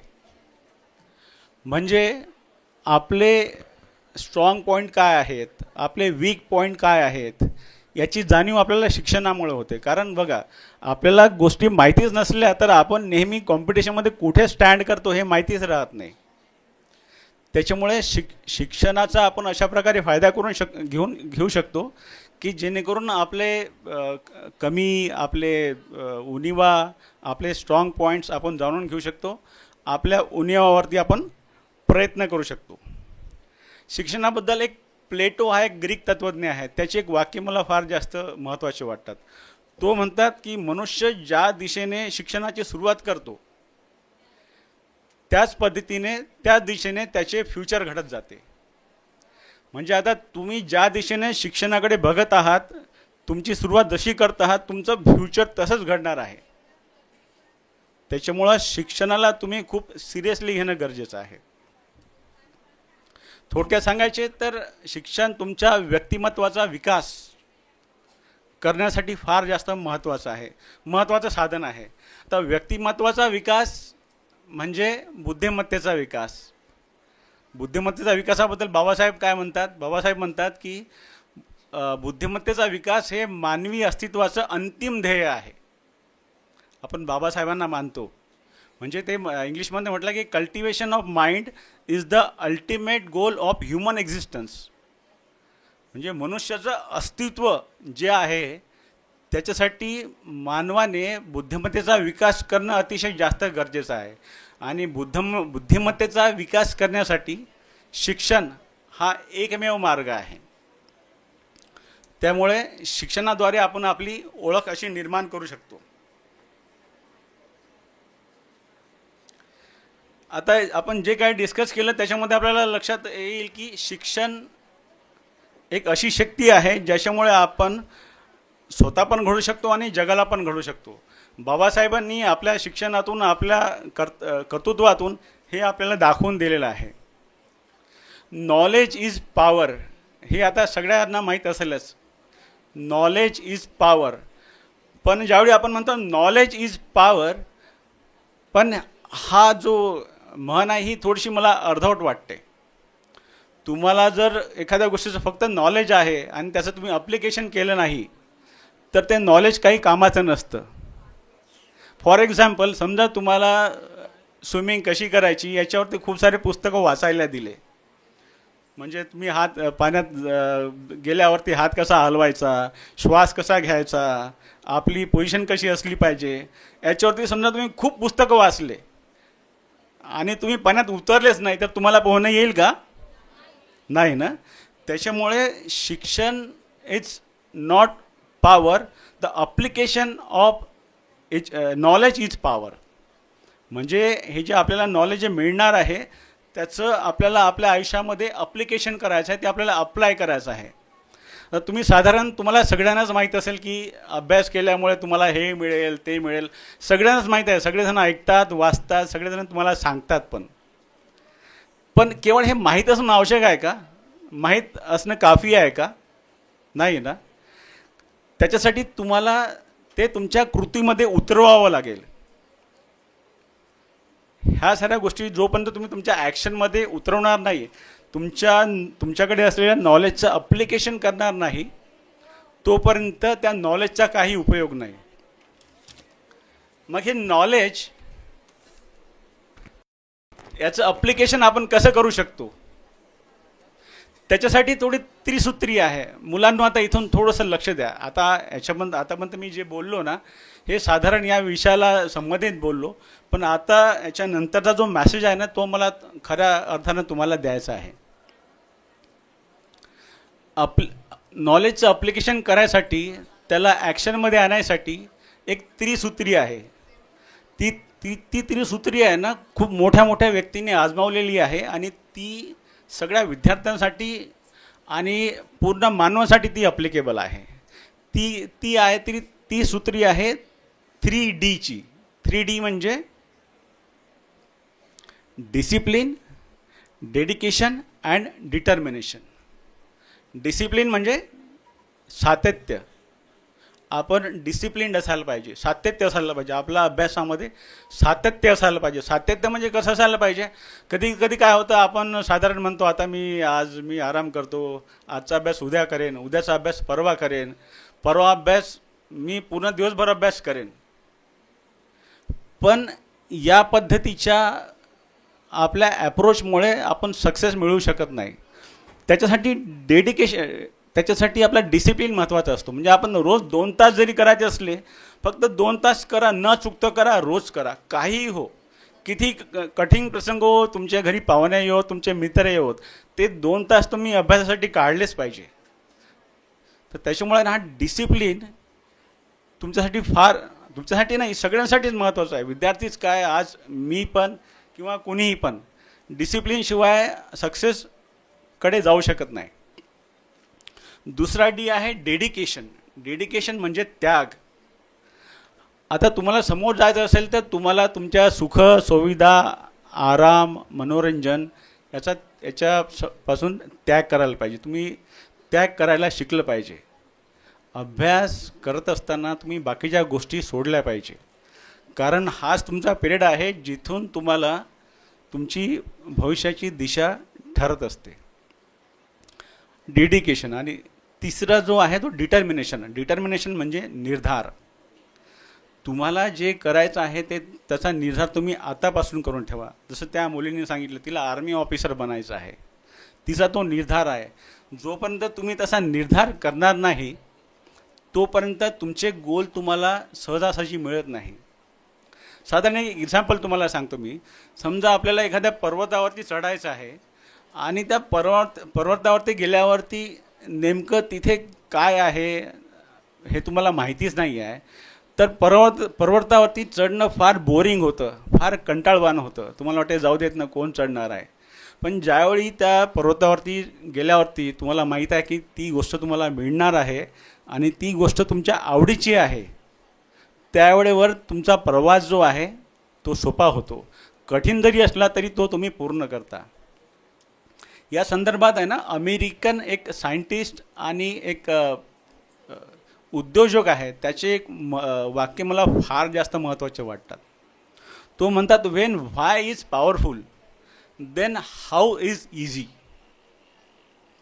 म्हणजे आपल्याला एखादी गोष्ट जी करायची आहे ती का करायची आहे हे जर आपल्याला आपल्या मनाशी घट्ट असलं की मग ती कशी करायची ते आपोआप होत असतात.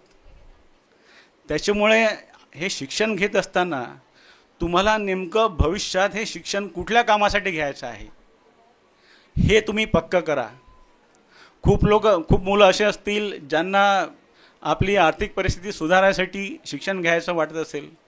कुणाला असं वाटत असेल की माझे आईवडील आहेत, त्यांची स्वप्न पूर्ण करण्यासाठी मी शिक्षण घेतलं पाहिजे.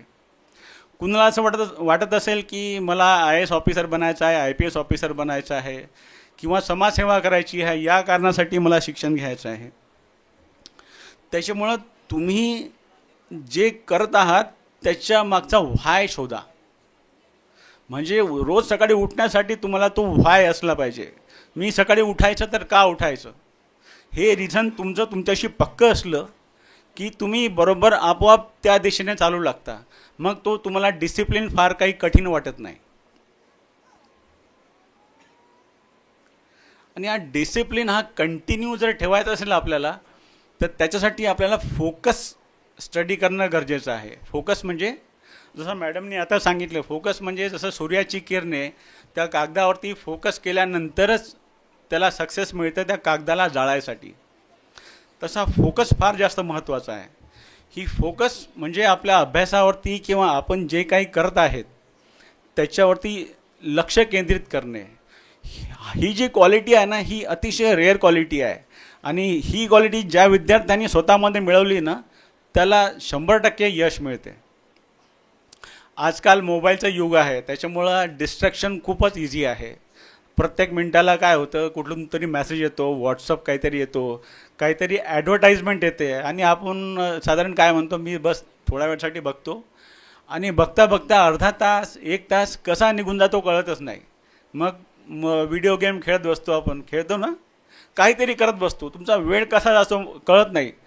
तुम्हाला असं वाटतं की तुम्ही फार बिझी आहात, पण ॲक्च्युली तुमचा सारा वेळ म्हणजे जास्तीत जास्त वेळ मोबाईल बघणे, कम्प्युटर खेळणे किंवा TV बघणे याच्यातच चालला जातो आणि प्रत्यक्षात तुमच्या हाती काही लागत नाही. त्याच्यामुळे तुमचा फोकस हा खूपच जास्त महत्त्वाचा आहे. फोकसचं काय असतं माहीत आहे का, फोकस तुम्हाला हे जे बाकीचे व्हॉट्सअप वगैरे आहे ना ते तुमचा लक्ष त्यांच्याकडे वेधण्याचा प्रयत्न करत असतात. तुम्हाला त्यांच्याशी फाईट करायची आहे. कारण हे ज्यांना कोणाला ॲडव्हर्टाईजमेंट तुम्ही बघितली पाहिजे असं वाटते, इंटरनेट बघितलं पाहिजे असं वाटते, त्यांचं कामच ते आहे. त्यांना तुमचं लक्ष केंद्रित करायचं आहे आणि त्यांना तुमचा स्क्रीन टाईम वाढवायचा आहे. तर तुमची फाईट त्यांच्यासोबत आहे. त्याच्यामुळे तुम्ही तुमचा कंट्रोल स्वतःकडे ठेवला पाहिजे. तुमचा फोकस कसा असायला पाहिजे, कशावरती असायला पाहिजे हे तुम्ही त्याच्यासाठी डिसाईड करायला पाहिजे.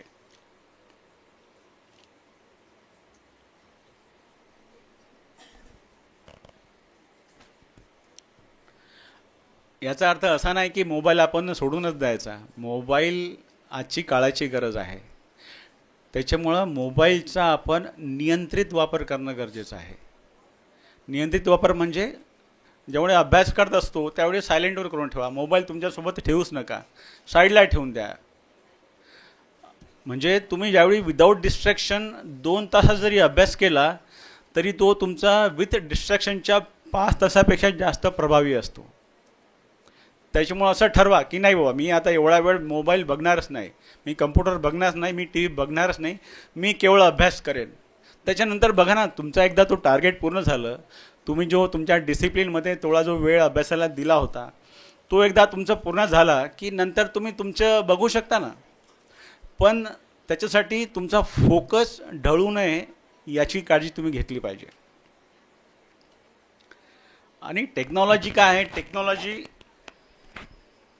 टेक्नॉलॉजीमुळे डिस्ट्रॅक्शन येते हे साहजिक आहे, पण त्याच्यापेक्षा जास्त महत्त्वाचं आहे टेक्नॉलॉजी जर आपण नियंत्रितपणे वापरली नाही तर आपलं जास्त डिस्ट्रॅक्शन होतं. त्याच्यासाठी आपण आपल्या ध्येयाप्रती कमिटेड असणं फार गरजेचं आहे. एक ब्रिटिश वक्ता आहे, त्यांनी असं म्हटलं आहे की those who are committed to nothing are distracted by everything. तुमचे ध्येय जर पक्के नसले की मग तुमचं मन इकडे तिकडे पळायला लागतं. मग मोबाईल करा, खेळ करा, मित्रांशी बोला, टी व्ही बघा. त्याच्यामुळे तुम्ही आहे ना तुमच्या ध्येयाप्रती कमिटेड असलं पाहिजे. आपलं ध्येय एकदम निश्चित करा, एकदम कन्फर्म करा. ध्येयाप्रती आपला प्लॅन तयार करा, त्या प्लॅनवरती अंमलबजावणी करा, त्या प्लॅनला चिकटून राहा.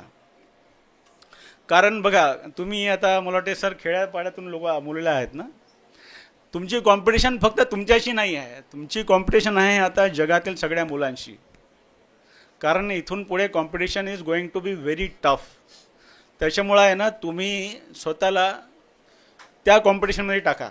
आणि याचं साधारण एक सांगतो तुम्हाला मी, जर तुमच्याकडे प्लॅन असेल ना तर तुम्ही जे हुशार लोक आहे किंवा जास्त ॲडव्हान्स लोक आहेत त्यांना पण मागे टाकू शकता. एक अशी म्हण आहे, an idiot with a plan can defeat a genius without a plan.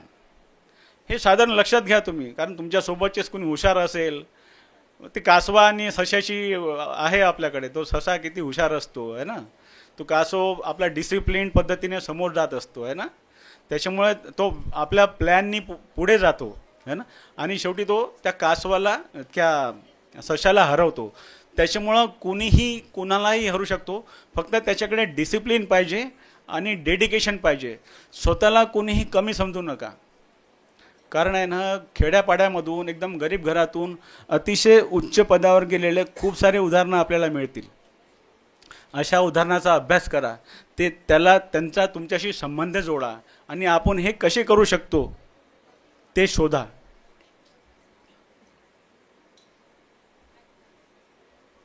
आपल्या ध्येयाप्रती तुम्ही कंटिन्युअस प्रयत्न करा, न थकता अविरतपणे प्रयत्न करत राहा. आराम करणे हे तर साहजिक मानवी स्वभावच आहे, पण आरामापेक्षा महत्त्वाचं आपल्याला काय आहे हे आपण जाणणं जास्त महत्त्वाचं आहे. पंडित नेहरू म्हणतात आराम हराम आहे, आणि ते खरंच आहे. भले आपल्याला वाटत असेल की हे साधारण वाक्य आहे, पण ते फार जास्त महत्त्वाचं वाक्य आहे. कारण आपण जर आपल्या अभ्यासाच्या ऐवजी आराम केला तर आपण कॉम्पिटिशनमधून खूप मागे पडू.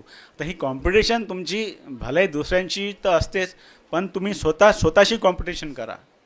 आपले बेटर व्हर्शन आपण कसे बाहेर काढू शकतो, आपण डे बाय डे अजून बेटर कसे बनू शकतो, त्याच्यासाठी प्रयत्न करा. असं म्हणतात, comfort is the worst addiction.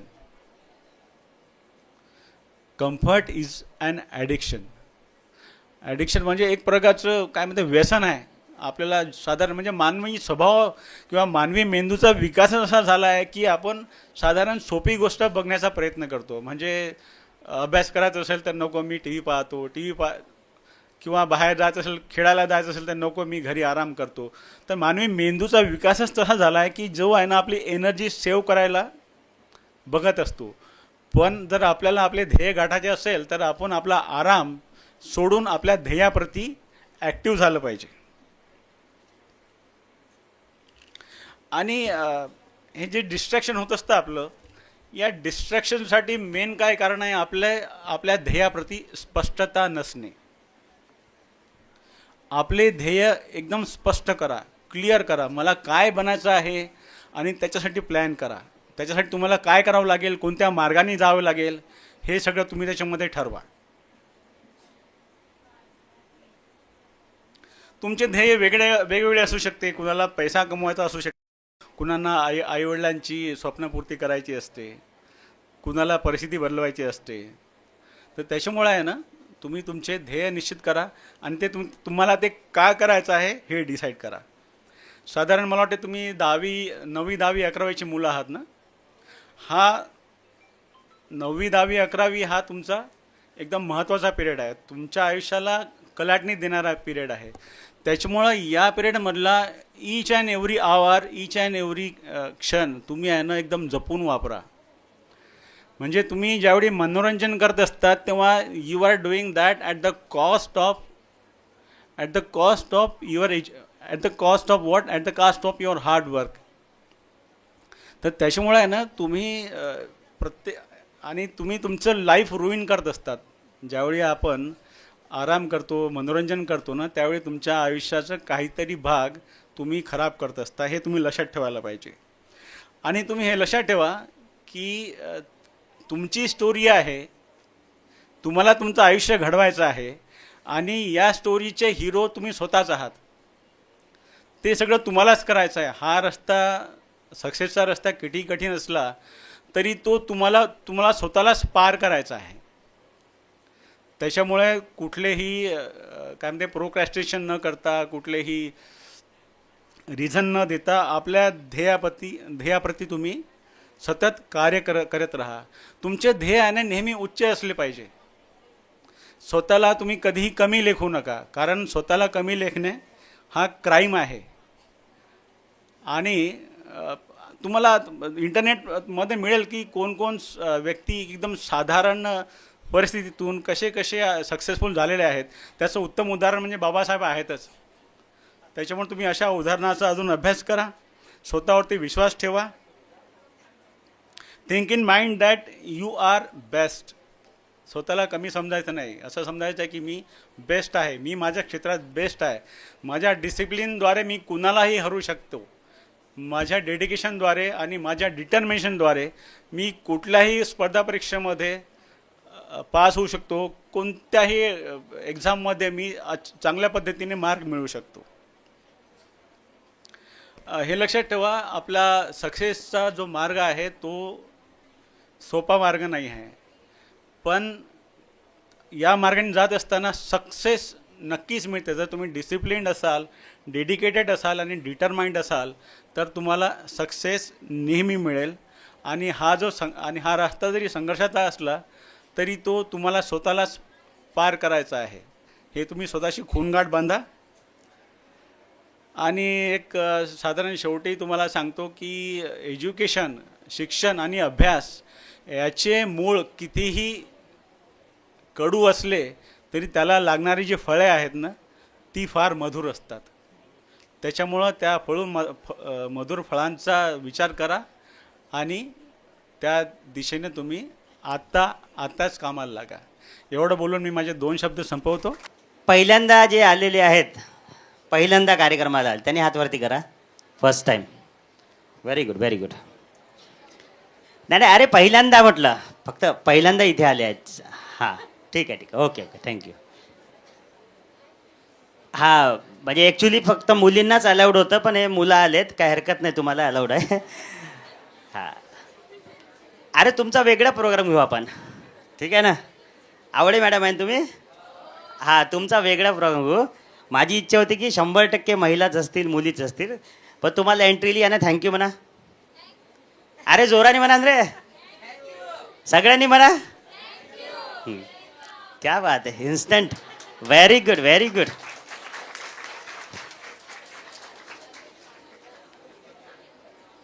म्हणजे त्या मुलांना म्हटलं मी, मुलींना थँक्यू म्हणा, एकदम एनर्जेटिक होऊन थँक्यू म्हटलं. आणि तुम्ही त्यांनी न म्हणताही वेलकम म्हटलं एकदम. त्या हा जो ब्युटीचा कन्सेप्ट आहे, ड्युटीच्या कन्सेप्टमधनं बाहेर निघून ड्युटीच्या कन्सेप्टमध्ये घुसा, म्हणजे आजच्या कार्यक्रमात जे मला मेसेज द्यायचा ते क्लिअर होईल. ओके. तर इथे जे बसलेल्या मुली आहेत, आत्तापर्यंत कोणी जे मान्यवरांनी बोललेलं आहेत, इथे जे आदरणीय रिस्पेक्टेड जे गेस्ट बसलेले आहेत, ज्यांनी काहीतरी मेहनत करून इथपर्यंत पोहोचले आहेत, मला सांगा तुम्ही ऐकले आहेत का? ओके, पक्का. तर मला फक्त एक वर्ड सांगा की तुम्हाला असे 2-3 वर्ड सांगा की तुम्हाला काय काय समजलं. एखादी या मुलगी कोण आहे फक्त हात वरती करा. कोणी पण एक जण कोण सांगू शकतं. मला 2 किंवा 3 वर्ड सांगायचे आहे, बोलायचं नाही आहे. काय काय तुम्हाला कळलं शब्द सांगायचा आहे. काय कोण सांगू शकतं इथे या लाईनीमध्ये. या लाईनीमध्ये कोण हात वरती करा, मला हात दिसला पाहिजे. नाही आहे. ओके हां या लाईनीमध्ये कोणी आहेत. हां करणार आहे काय. अरे काही डरणे का नाही. हात कोणाचा हात आहे तो. हां हां व्हाईट शर्ट. हां तुला हां नव्हे का तू. हां नव्हे. ठीक आहे. हां कोणी आहे का रे. एक वर्ड नाही सांगू शकत तुम्ही. एखादं वर्ड कोणी पण म्हणजे तुम्ही असं काय ऐकलं एखादी गोष्ट आठवण आहे सांगू शकता का रे. हां कोण आहे. भीती आहे मनामध्ये. चलो कोई हरकत नाही भीती असू द्या. येते तू. ये ना ये व्हेरी गुड आजा गुड. टाळ्या वाजवा रे. ठीक अंकित अरे इकडे ना रे तू. अरे फोटोग्राफर आहे काऊन असं करते. ये इकडे. हे बघ तू आता बसून होती इथे तर सरांनी बोलले मॅडम बोलले तुला काय कळलं काय वाटलं जे काही आठवते थोडंसं बोल. ओके तुझं नाव पूर्ण सांगशील. माझे नाव कीर्ती रमेश गावतुरे.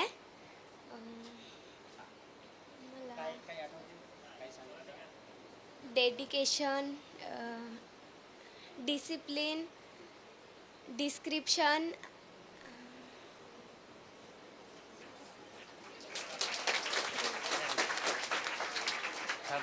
तुझं नाव काय आहे.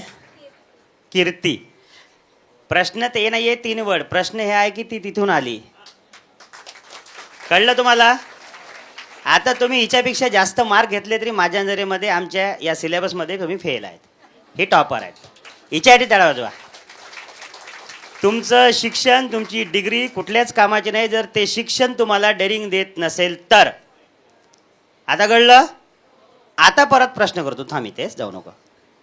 आता सेकंड कोण येईल. काही पण जे काही आता या मॅडमने चिवंडे मॅडमने सांगितलं त्यातलं काही पण सांगा एखादं. कोण आहेत कोणी पण. कोण अरे किदवाईमध्ये कोणी आहे. हां व्हेरी गुड आजा. तू इथे का रे. हां ये अरे डर मत आजा. हां ये तू भी आजा आहे ना रे ब्लॅक शर्ट आजा बस फायनल. हे तिघच बक्षीस 5च आहे.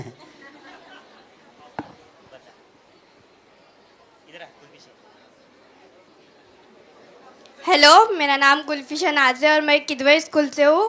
अभी जो भी मतलब यहाँ मैम ने सर ने जो भी बताया है लाइफ में डिसिप्लिन कैसे होना चाहिए, इंग्लिश का क्या महत्वपूर्ण है लाइफ में और शिक्षण क्या है मतलब आगे बढ़ के क्या करना चाहिए, ये सब मतलब हमको अभी बताया गया है.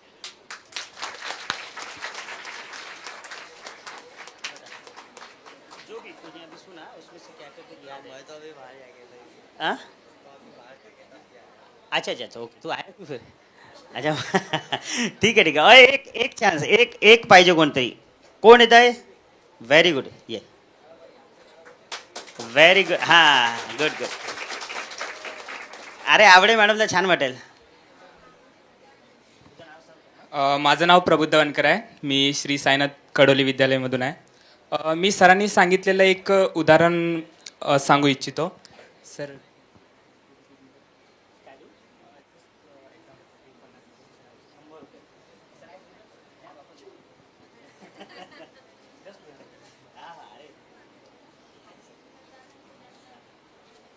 everybody in the crowd, this is the golden opportunity. Who want this 50 rupees note?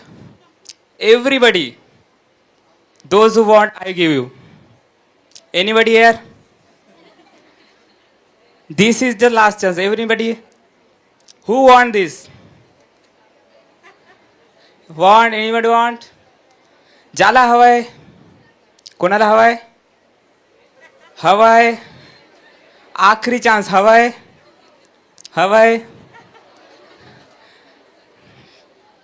हे बघा सर्वांनी इथे हवाय म्हटलं ही एक अपॉर्च्युनिटी होती तुमच्यासाठी, सर्वांसाठी एक अपॉर्च्युनिटी लाईफमध्ये येत असतं. ज्याप्रमाणे आत्ता मी तुम्हाला 50 रुपये दिले असते जर तुम्ही इथे येऊन घेतले असते. तुम्ही ॲक्शन करायला हवं होतं, तुम्ही इथे यायला हवं होते आणि घ्यायला हवं होते. प्रत्येकाच्या लाईफमध्ये एक अपॉर्च्युनिटी येतात. सगळेजण विचार करतात की मला हवं आहे, मला हवं आहे, बट कुणी त्याच्यामधून जे ॲक्शन करतात, ज्याला हवं असतं, जे कृती करून त्याला घ्यासाठी डेडिकेशन पुढे जातात, त्याला ते मिळतं. म्हणून कन्सिस्टन्सी, डेडिकेशन हवं आहे लाईफमध्ये. बट तुम्हाला थोडं डेअरी करून पुढं जाऊन त्याला ती जे अपॉर्च्युनिटी असतं तिला गेन करता आलं पाहिजे. हेच सरांनी सांगितलं होतं, हेच मी सांगतो. त्यामुळे कुठलीही अपॉर्च्युनिटी आली तर तिला वाया जाऊ दे न देता तिला गेन करा. थँक्यू. इकडे ते नाव द्या ना 2. चंद्राकडे मॅडम तक्षशिला म्हणजे या इकडे या. आणखी एक कोण आहे मग? हां हां हाच होता का? ठीक आहे, या तुम्ही, या इकडे या. प्रबुद्धवन, ओके. हां, आणखी कोण आहे? एक जण, एक कोणी तर आहे. बरं चला, पॅरेंट्सपैकी जे आहेत ॲडल्ट पॅरेंट्स, विद्यार्थी सोडून जे इथे उपस्थित आहेत त्यांच्यापैकी कोणी पण, हां, मक्कीवर साहेब येता, सॉरी दासेकर साहेब येता का? हां.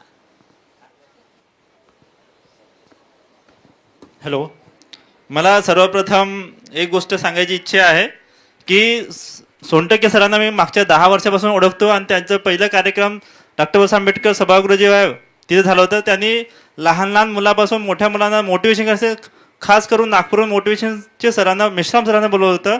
त्यांचं मी अभिनंदन करतो. आणि आजच्या दिवशी जे सरांनी सांगितलं, खास करून आमच्या अध्यक्ष सुप्रिटेंडेंट इंजिनियर आहेत, मी ती महावितरणला ड्युटी करतो. आमच्या ज्या मॅडम आल्या आहेत त्यांनी खूप सुंदर भाषण दिलं आणि प्रबोधन बी केलं. त्यांनी सांगितलं की बाबासाहेबांनी जे परिस्थिती आजमावली, आपल्या ती परिस्थिती नाही आहे. आपण आता एकदम सुविधायुक्त जीवन जगत आहोत. ती सुविधायुक्त जीवन जगत असताना आपल्याला शिक्षणाचं जे महत्त्व आहे ते कमी करू नये असं मॅडमचं मत होतं. आणि खास करून इंग्रजी शिक्षण याकडे लक्ष द्यावे, जेणेकरून भविष्यामध्ये आपल्या जे अडचणी येणार आहेत ते कमी होतील. सोबतच थूल मॅडम यांनी सांगितलं की मी लग्न झाल्यानंतर सुद्धा जे काही शिक्षण घेऊ शकली, कारण त्यांना त्यांच्या परिवाराचं, त्यांच्या साहेबांचं सपोर्ट मिळालं होतं. आणि म्हणतात ना, जसं प्रत्येक विद्यार्थी आईवडील सपोर्ट करतात तसं तुमचे पॅरेंट्ससुद्धा तुम्हाला सपोर्ट करतात. तुम्ही त्यांच्या इच्छेनुसार किंवा त्यांच्या ज्या सपोर्ट आहे त्याचा तो मदत घ्या. आणि आमचे जे सर आहेत त्यांनी बोलले की आपल्याला कोणतीही गोष्ट करत असताना कन्सिस्टन्सी पाहिजे, आणि हे सत्य आहे. आणि कन्सिस्टन्सी कशी पाहिजे? ॲक्टिव्हिटीमध्ये तुम्ही कन्सिस्टन्सी करता, म्हणजे कोणतेही कार्य करत असताना ती कंटिन्यू करत असेल तर सक्सेस होतं. जसं म्हणतात ना, आपण एखाद्या दगडाला पाण्याने फोडू शकतो, हे सत्यवचन आहे. पण केव्हा जर कंटिन्यू पाणी पडत असेल तो दगड एका दिवशी क्रॅक होऊ शकतो. त्याच्यावर ऊन, वारा, पाऊस याचा परिणामसुद्धा होतो. म्हणजे सराउंडिंग बी तुम्हाला तसं प्रोटेक्ट करतात. सरांनी पुन्हा सांगितलं की वाय तुमचं क्लिअर पाहिजे. वाय जसं म्हणतात ना, मला जर तुम्ही एक पिक्चर पाहिला असेल, तो पिक्चर जो पहाड तोडतो, एक मूवी आहे, त्या मूवीमध्ये पहाड तोडण्याची जी इच्छा असते, कारण त्याची पत्नी त्या पहाडाच्यामुळे मरण पावते. हां, मांजी हा मूवी बहुत सुंदर मूवी आहे, मला बहुत आवडला. मूवीचं ॲक्शन एकच आहे की माझी इच्छा आहे की मी ही परिस्थिती दुसऱ्यावर येऊ नये, ही परिस्थिती मी मुळातून नष्ट करता आली पाहिजे. मग त्यांनी ते प्रयत्न केला. त्याच्या प्रयत्नाला सपोर्ट समाजाचा मिळाला, बाकी लोकांचा मिळाला. म्हणजे तुम्हाला स्वतः प्रयत्न करायला लागेल, तुमच्या मागे आम्ही येऊ. आणि सत्य गोष्ट आहे, तुम्हाला पहिलं स्वतःचं नेतृत्व करायला लागेल, तरच तुमच्या मागं समाज किंवा बाकी पॅरेंट्स, बाकी गोष्टी उभे राहू शकतात. धन्यवाद. थँक्यू सर, संधी दिल्याबद्दल. हां, दासेकर साहेब थांबा, या इकडे, या इकडे. हे जे आहेत आता इथे, हे सगळं एक रॅन्डमली आपण एक नियोजन केलं होतं की आपण एक सरप्राईजली गिफ्ट देऊ. ठीक आहे, तर ॲक्च्युली विद्यार्थ्यांसाठीच होतं, पण तुमच्यापैकी कोण होतं म्हणून सरांना एक संधी मिळाली. तर मी मान्यवरांना विनंती करतो की यांना एक आपण प्रोत्साहनपर गिफ्ट देऊन सत्कार करू.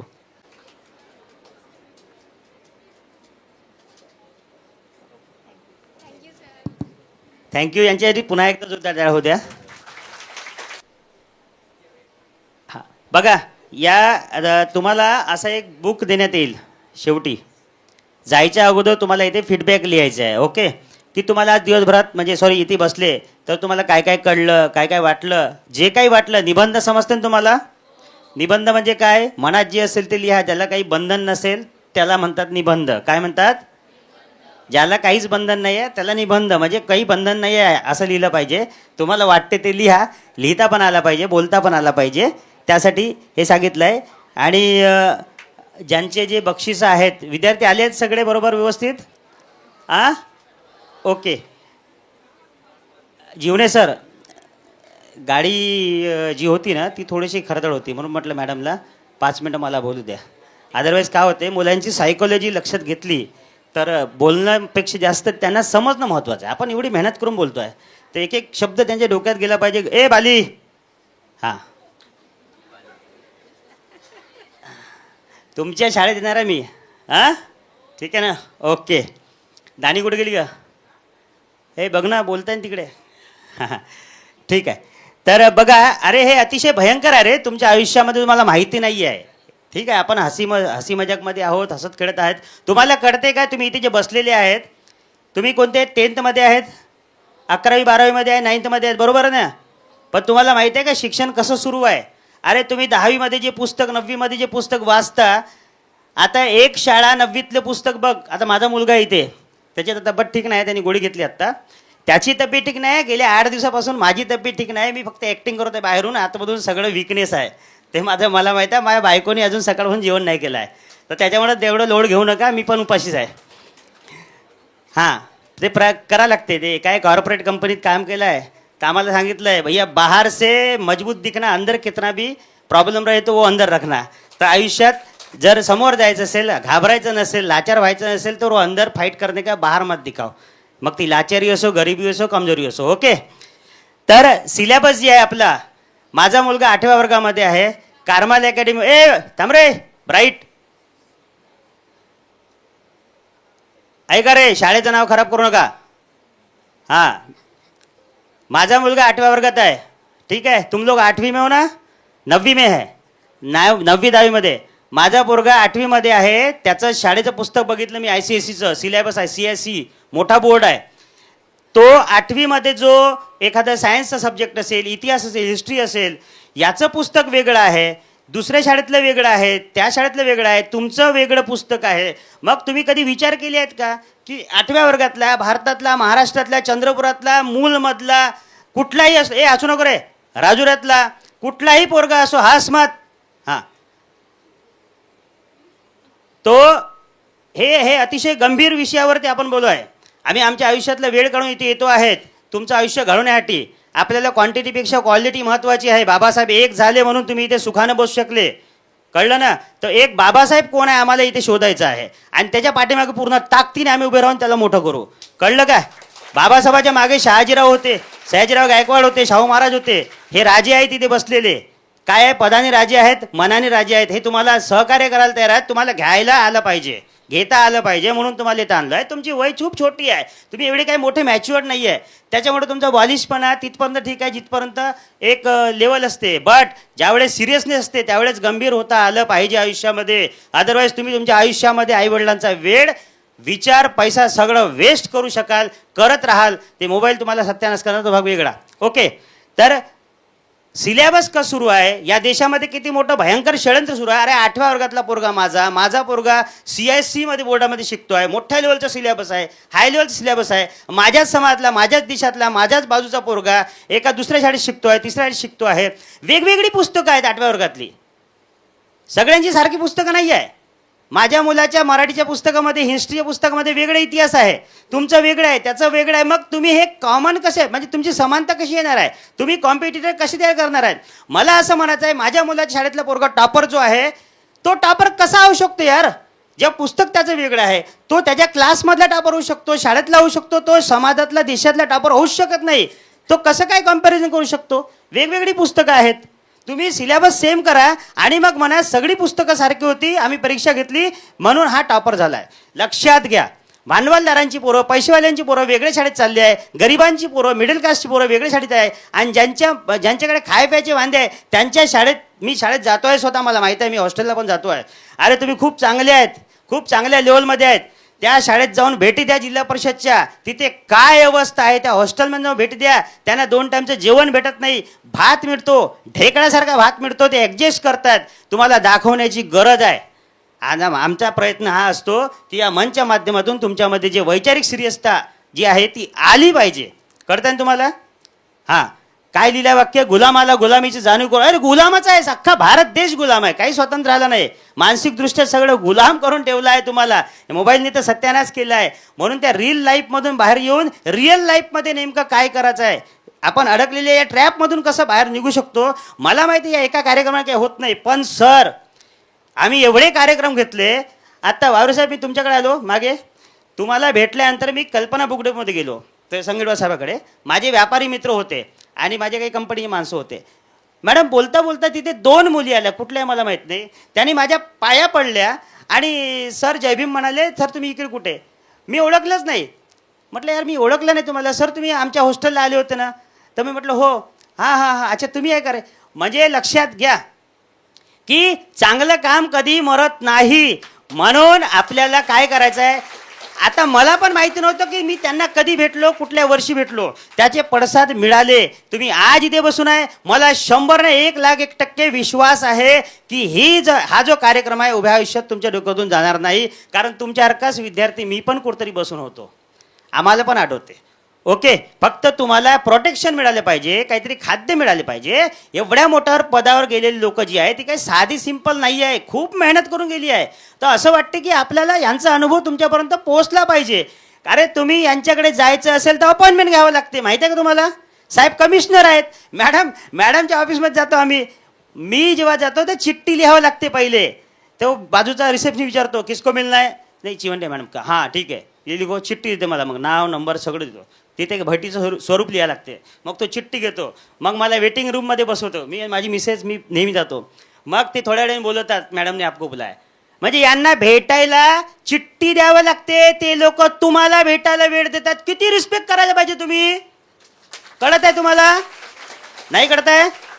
याच्यानंतर कुठलाही प्रोग्राम असेल, हा नाही कुठलाही भारतात जगात जीवनात जेव्हा तेव्हा तुम्ही कोणताही प्रोग्राम घ्याल तर लक्षात ठेवाल समोरची माणसं किती इम्पॉर्टंट असते. हे बँक मॅनेजर आहे, कोण आहे? जीवने साहेब आहेत. त्यांच्या कॅबिनमध्ये SBI आहे, माहीत आहे स्टेट बँकमध्ये. हां, स्टेट बँकचं तर खूप जास्तच फेमस आहे. ओके, तर तिथे लाईन लावा लागते, माहीत आहे ना? हां, तर ते मॅनेजर आपल्याकडे येऊन वेळ देत आहे. मग आपण किती नशीबवान आहोत, बरोबर आहे ना? मग तुम्ही सर्वांनी मिळून एकदा थँक्स म्हणायला पाहिजे की नाही पाहिजे? म्हणा मग. हां, मला बोलायचं नव्हतं, तुम्ही सगळे वेगळ्या अवस्थेमध्ये बोलत होते, सिरियस नव्हते. एवढा पुरताच मी उभा आलो. यानंतर एक जीवने सर 5 मिनिटं तुम्हाला आर्थिक नियोजन काय असते, फायनान्शियल काय असते, पैसे कसं खर्च करायचे तुमच्या एजमध्ये ते थोडक्यात सांगतील.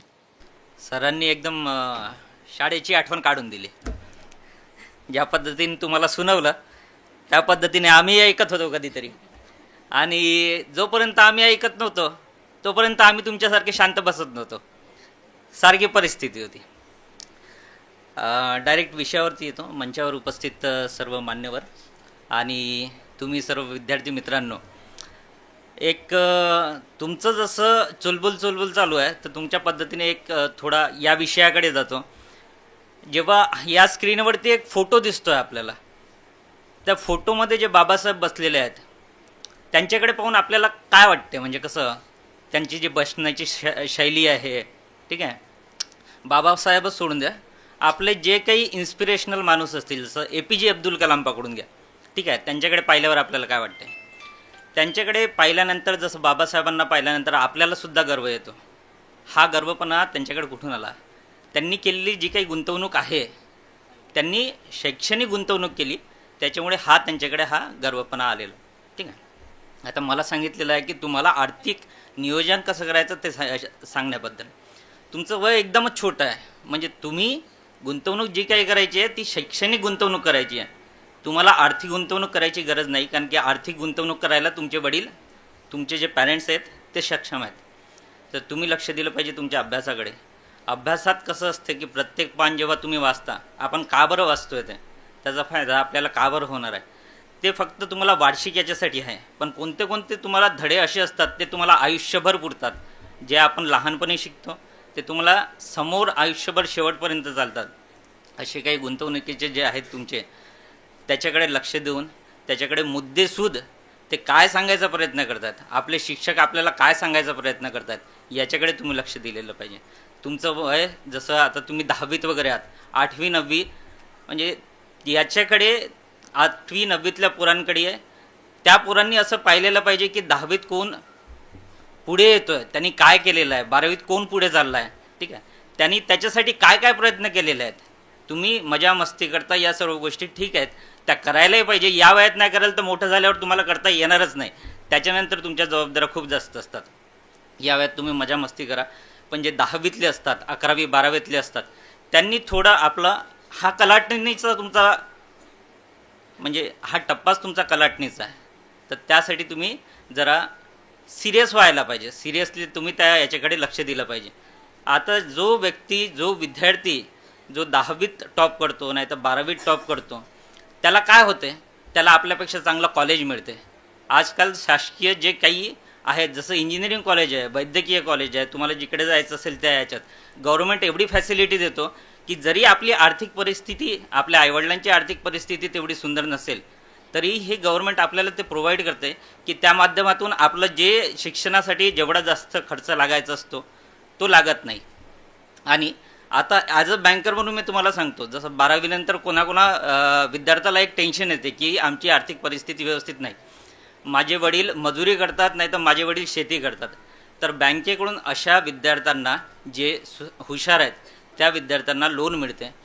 त्या लोनमध्ये गव्हर्नमेंट तुम्हाला इंटरेस्ट सबसिडी देतो. इंटरेस्ट सबसिडीमध्ये जसं doctor Babasaheb Ambedkar interest subsidy आहेत, बाकीच्या 2-3 सबसिडी आहेत ज्याचा तुम्हाला लाभ घेता येतो. गव्हर्नमेंट जे कॉलेजेस आहेत त्या याच्यातून मोठे मोठे महाविद्यालय आहेत ज्या याच्यातून तुम्हाला शिष्यवृत्ती मिळते, त्या याच्यात तुमचं शिक्षणाचा खर्च फार कमी होऊन जातो. पण तुम्ही त्या कॉम्पिटिशनच्या युगात पुढे येता. आपल्याला कधी कधी आता आम्हालाही, आम्ही सुद्धा जिल्हा परिषदच्या शाळेतून आलेलो आहोत, ठीक आहे, आम्हाला ते शिक्षण माहीत आहे. जसं मी जेव्हा लहान होतो मला आत्ताही आठवते, आमच्याकडे दप्तर म्हणून पिशवी असायची, आम्ही पिशवी घेऊन जायचो. पिशवीसोबत गड्यात बॉटल असायची. आजकाल गड्यात बॉटल लावून कोणी जात नाही, आम्ही जात होतो, आम्ही मित्राचा मित्र जात होतो. आज असं झालं की ते वातावरण आम्हाला असं मिळालं. आज माझा पूर्ण ग्रुप मोठ्या मोठ्या पदावर आहे. जसं मी एका पदावरती आहे तसं मोठ्या मोठ्या पदावर बाकीचे आहेत. यांच्याकडे बघताना आपल्याला गर्व होतो, ठीक आहे, आपल्याला असं वाटतं की यांच्यासारखं आपण बनावं. मलाही तसं वाटत होतं की आपण यांच्यासारखं बनावं म्हणून. आपले काही काही स्वप्न असतात, ते प्रत्येक गोष्ट पूर्ण होईल अशी काही शाश्वती नाही, कारण की कॉम्पिटिशन एवढं जास्त आहे. कधी कधी आपल्याला वाटतं की डॉक्टर व्हायला पाहिजे, पण आपण डॉक्टर होऊ शकत नाही. तेव्हा आपल्याला दुसरा मार्ग निवडावा लागतो. पण त्या मार्गातही चालताना आपल्याला एक असं इन्स्पिरेशन ठेवायला लागतं. आता तुम्ही या सर्वांकडे बघा, ठीक आहे, तुम्हाला वाटते की नाही की भविष्यात मोठं झाल्यानंतर 5 वर्ष 10 वर्ष जेव्हाही तुम्ही मोठे व्हाल की ही संधी तुम्हालाही मिळायला पाहिजे. ही संधी तुम्हाला कधी मिळेल, जेव्हा तुमच्याकडे ती डिसिप्लिन राहील, ठीक आहे, जसं सरांनी सांगितलं कन्सिस्टन्सी राहील. एखादी असं म्हणजे आता तुमचं आहे सकाळी उठल्या उठल्या एखादी असं पोस्टर लावा, ठीक आहे, हे डॉक्टर बाबासाहेब आंबेडकर यांचंच लावा अशातलं नाही. जोही तुम्हाला इन्स्पिरेशन, तुमच्या शाळेतलं प्रिन्सिपल जरी असेल, तुम्हाला वाटत असेल की हे माझ्यासाठी इन्स्पिरेशन आहे, त्यांचा फोटो लावा. सकाळी सकाळी बघा, त्यांचं रुटीन पहा कसं असेल, ठीक आहे. एक अब्दुल कलाम यांचं मी रुटीन सांगतो. ते पहाटे 3 वाजता उठत होते. 3 वाजता उठून आंघोळ वगैरे करायचे. ते आपल्याच्याने आत्ताही शक्य होत नाही, ठीक आहे. ते आंघोळ करायचे, 4 वाजता गणिताच्या शिक्षकांकडे जायचं, त्यांच्याकडे ट्युशन करायचे, त्याच्यानंतर पेपर वाटायला जायचे, त्याच्यानंतर शाळेत जायचं. अशी परिस्थिती आपली नाही आहे. पण जी आपली परिस्थिती आहे त्या परिस्थितीतून परत आपल्याला वरती उभं राहायचं आहे, ठीक आहे. तर त्याच्यासाठी आपल्याला मेहनत करायला लागेल, शिक्षण घ्यायला लागेल. शिक्षण अशा पद्धतीने घ्या की त्याची गुंतवणूक तुम्हाला आयुष्यभर पुरेल, ठीक आहे. तुम्हाला एकट्यालाच पुरणार नाही, ती सर्वांना पुरेल. धन्यवाद सर, थँक्यू. अरे इतकं पण गंभीर होऊ नका. तुम्हाला गंभीर म्हणजे खंबीर राहायचं आहे, पण चेहरा हास्य ठेवा. तुम्ही एकदम सिरियस झाले असंही करू नका, ठीक आहे ना. हां, झाला आपला प्रोग्राम एंडिंगला आहे. आणि मग नंतर तुम्हाला ज्या याच्यासाठी तुम्ही वाट पाहत आहेत, ठीक आहे ना. त्याच्या अगोदर आता सर बोलताना माझ्या डोक्यात एक ट्रिक्स आलं. तुम्ही जायच्या अगोदर इथे जे बसलेले आहेत मान्यवर, ठीक आहे, रिस्पेक्टेड मंडळी, त्यांच्याशी पर्सनली तुम्हाला स्टेज डेअरिंग आली पाहिजे. पर्सनली भेटायचं, सरांचा नंबर घ्यायचा, मॅडमचा नंबर घ्यायचं. आयुष्यात कधीतरी यांच्या ऑफिसमध्ये एकदा तरी भेट द्यायचं, माझं नाव सांगायचं, प्रबोधन विचारमंच आणि युवा मंचच्या कार्यक्रमात सर आम्ही आलो होतो, आम्हाला तुम्हाला भेटायचं आहे, तुमचं ऑफिस पाहायचं आहे, पाणी पादा चहा पादा हक्कानी म्हणा, ठीक आहे. हां, म्हणाल का रे एकदा तरी जायचं मग जायचं. कोण जा पक्का? एवढे बाकीचे का? हो ते हमारे चंद्रपुर के तो सब लोग हाथ ऊपर कर रहे. लिटिल फावचे काऊन मागे रे? ठीक आहे, इनरीचवाले 2-3च आहे. हां तुमची टीचर आले आहेत. ओके, याचे बरेचसे बेनिफिट होतात. यासाठी नाही की जायचं, त्यांचं कामकाज कसं आहे समजून घ्यायचं. तर ही अतिशय महत्त्वाची गोष्ट नोंद करून ठेवा. कधीही कुठेही कार्यक्रमात जाल तर अशा मोठ्या लोकांसोबत ओळख करायची. फक्त काही 2-3% मुलं असतात, ते प्रत्येक वेळेस एक वेगळे येतात आणि आपली ओळख करून घेतात. मला असं वाटतं की सगळ्यांनी ते एक ट्रिक्स यूज करायला पाहिजे. नंबर्स घेतलं पाहिजे, शेअर करायला पाहिजे. मग कॉल करायचं कधी एखाद्या वेळेस, सर मला याच्यामध्ये अडचण येत आहे. हे एवढी लोक एक दिवस भाषण नाही ऐकायचं आहे, या निमित्ताने फॉरेवर यांच्या टचमध्ये राहायचं आहे. कळलं का तुम्हाला? माझा उद्देश तो असते रे बोलवायचा. ठीक आहे ना? हां, आणि आता शेवटचे जे आपले डॉक्टर डोंगरे सर आहेत, प्रवीण डोंगरे सर आहेत, ते आमचे प्रत्येक कार्यक्रमाचे गेस्ट असतात. चांगले फॅमिलीर मित्र आहेत, आमचे चळवळीचे आहेत. ते जे स्पेशलिस्ट आहे बधिरीकरण, त्यांनी म्हटलं आहे ॲनेस्थेसिया. ऑपरेशन करण्याच्या अगोदर एक इंजेक्शन देऊन त्या पेशंटला बेशुद्ध पाडलं आहे, ते माहीत आहे ना? तर ते फक्त इंजेक्शन द्यायचे सर पैसे घेतात. माहीत आहे का तुम्हाला? हां, आणि एक नर्स असते, तिला इंजेक्शन द्यायला महिनाभर ठेवलं की तिला 4-5 हजार रुपये पगार मिळतो. आणि सर एक टोचणी मारायला मला माहीत नाही फी किती आहे त्यांची, असेल 5-10 हजार रुपये एक फक्त. पण ती एक्झॅक्ट कुठं मारायची त्याचे पैसे घेतात ते. आणि ते कुठं टोटायचं एक्झॅक्टली याच्यासाठी ते जीवनभर अभ्यास करून ते डॉक्टर तिथे बनतात. एवढं सोपं नाही रे हे आपल्याला वाटतं इझी. हे लोक खूप मेहनत करून गेलेले आहे. तर मला असं वाटतं की सर ते तुमचा जो ऑपरेशन करताना जो काही तुमचा अनुभव आहे इतका सोपा. कारण मला विधेच्या वेळेस ऑपरेशन केलं छोटंसं ते मावानीकडे. तुम्ही होते कोण मला माहीत नाही. तर मी म्हटलं यार ये सिर्फ इंजेक्शन देणे को आते इतने पैसे लेते, तो जाके पूछो बोले ऑपरेशनमध्ये होते. तर खरंच सर त्याचं पाठीमागचं काय लॉजिक आहे सांगाल? आज आपण प्रबोधन विचार मंच आणि युवा मंचच्या शिक्षणाचं महत्त्व या विषयावरच्या कार्यक्रमामध्ये आपण इथे जमलेलो आहोत.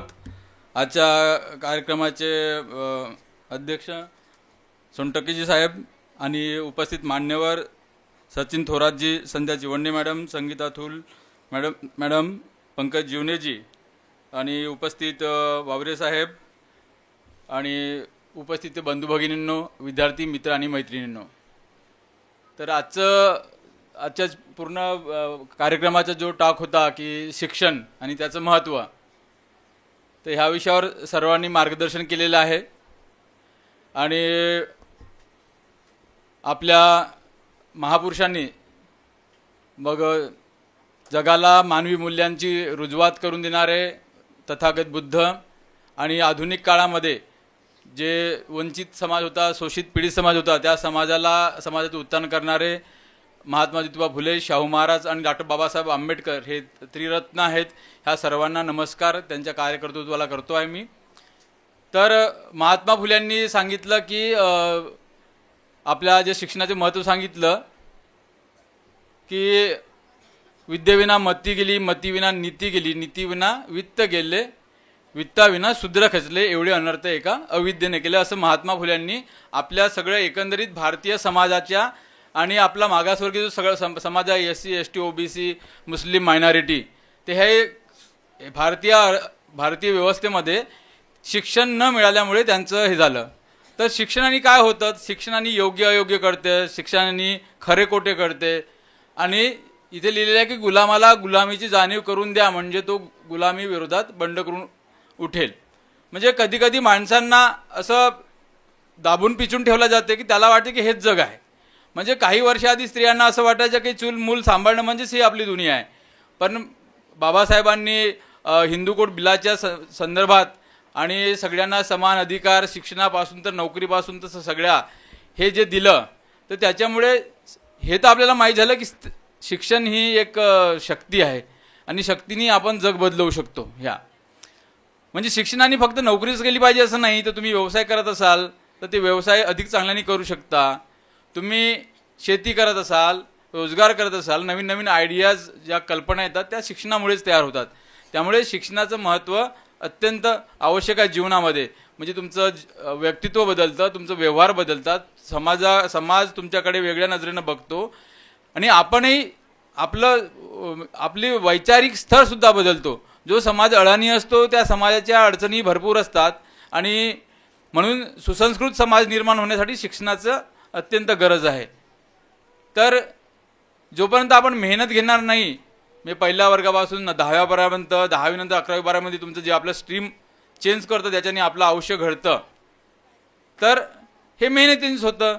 तर आता आम्ही डॉक्टर बनल्यावर जे आम्ही ॲनेस्थेशिया देतो, तर ॲनेस्थेशिया देताना म्हणजे पेशंटचं वय किती आहे, ऑपरेशन कोणतं आहे, याच्यावरून त्याला कोणते ॲनेस्थेशिया द्यायचं ते ठरत असते आणि त्याच्यानुसार त्याची फीज असते. म्हणजे हे सुद्धा हा बदलही शिक्षणानेच घडलेला आहे.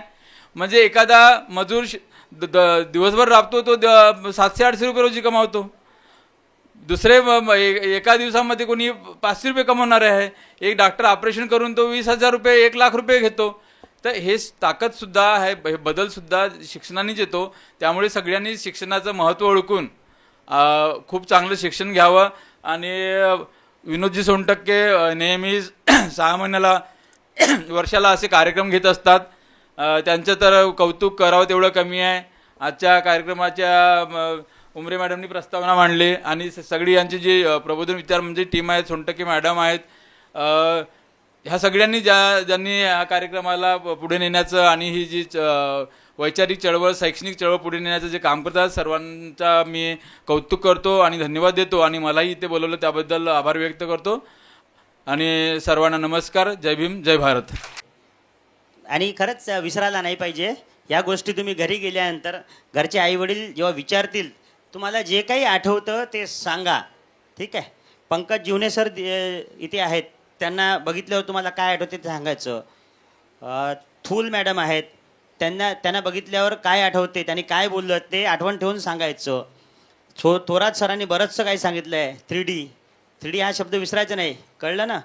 चिवंडे मॅडमनी इंग्रजीचं सांगितलं आहे तुम्हाला, इंग्रजी किती महत्त्वाची आहे. आणि डोंगरे सरांनी आता सांगितलं शिक्षण किती महत्त्वाचं आहे. हे एक 2-2, 3-3 पॉईंट लक्षात ठेवायचे. काय माहीत आहे ना. अरे DDLJ पिक्चर बघितले आहे का मूवी, शाहरुख खानची? नाही बघितले? दिलवाले दुल्हनिया ले जाएंगे. हां कोण आहे? हां अच्छा आहे, ठीक आहे, ओके.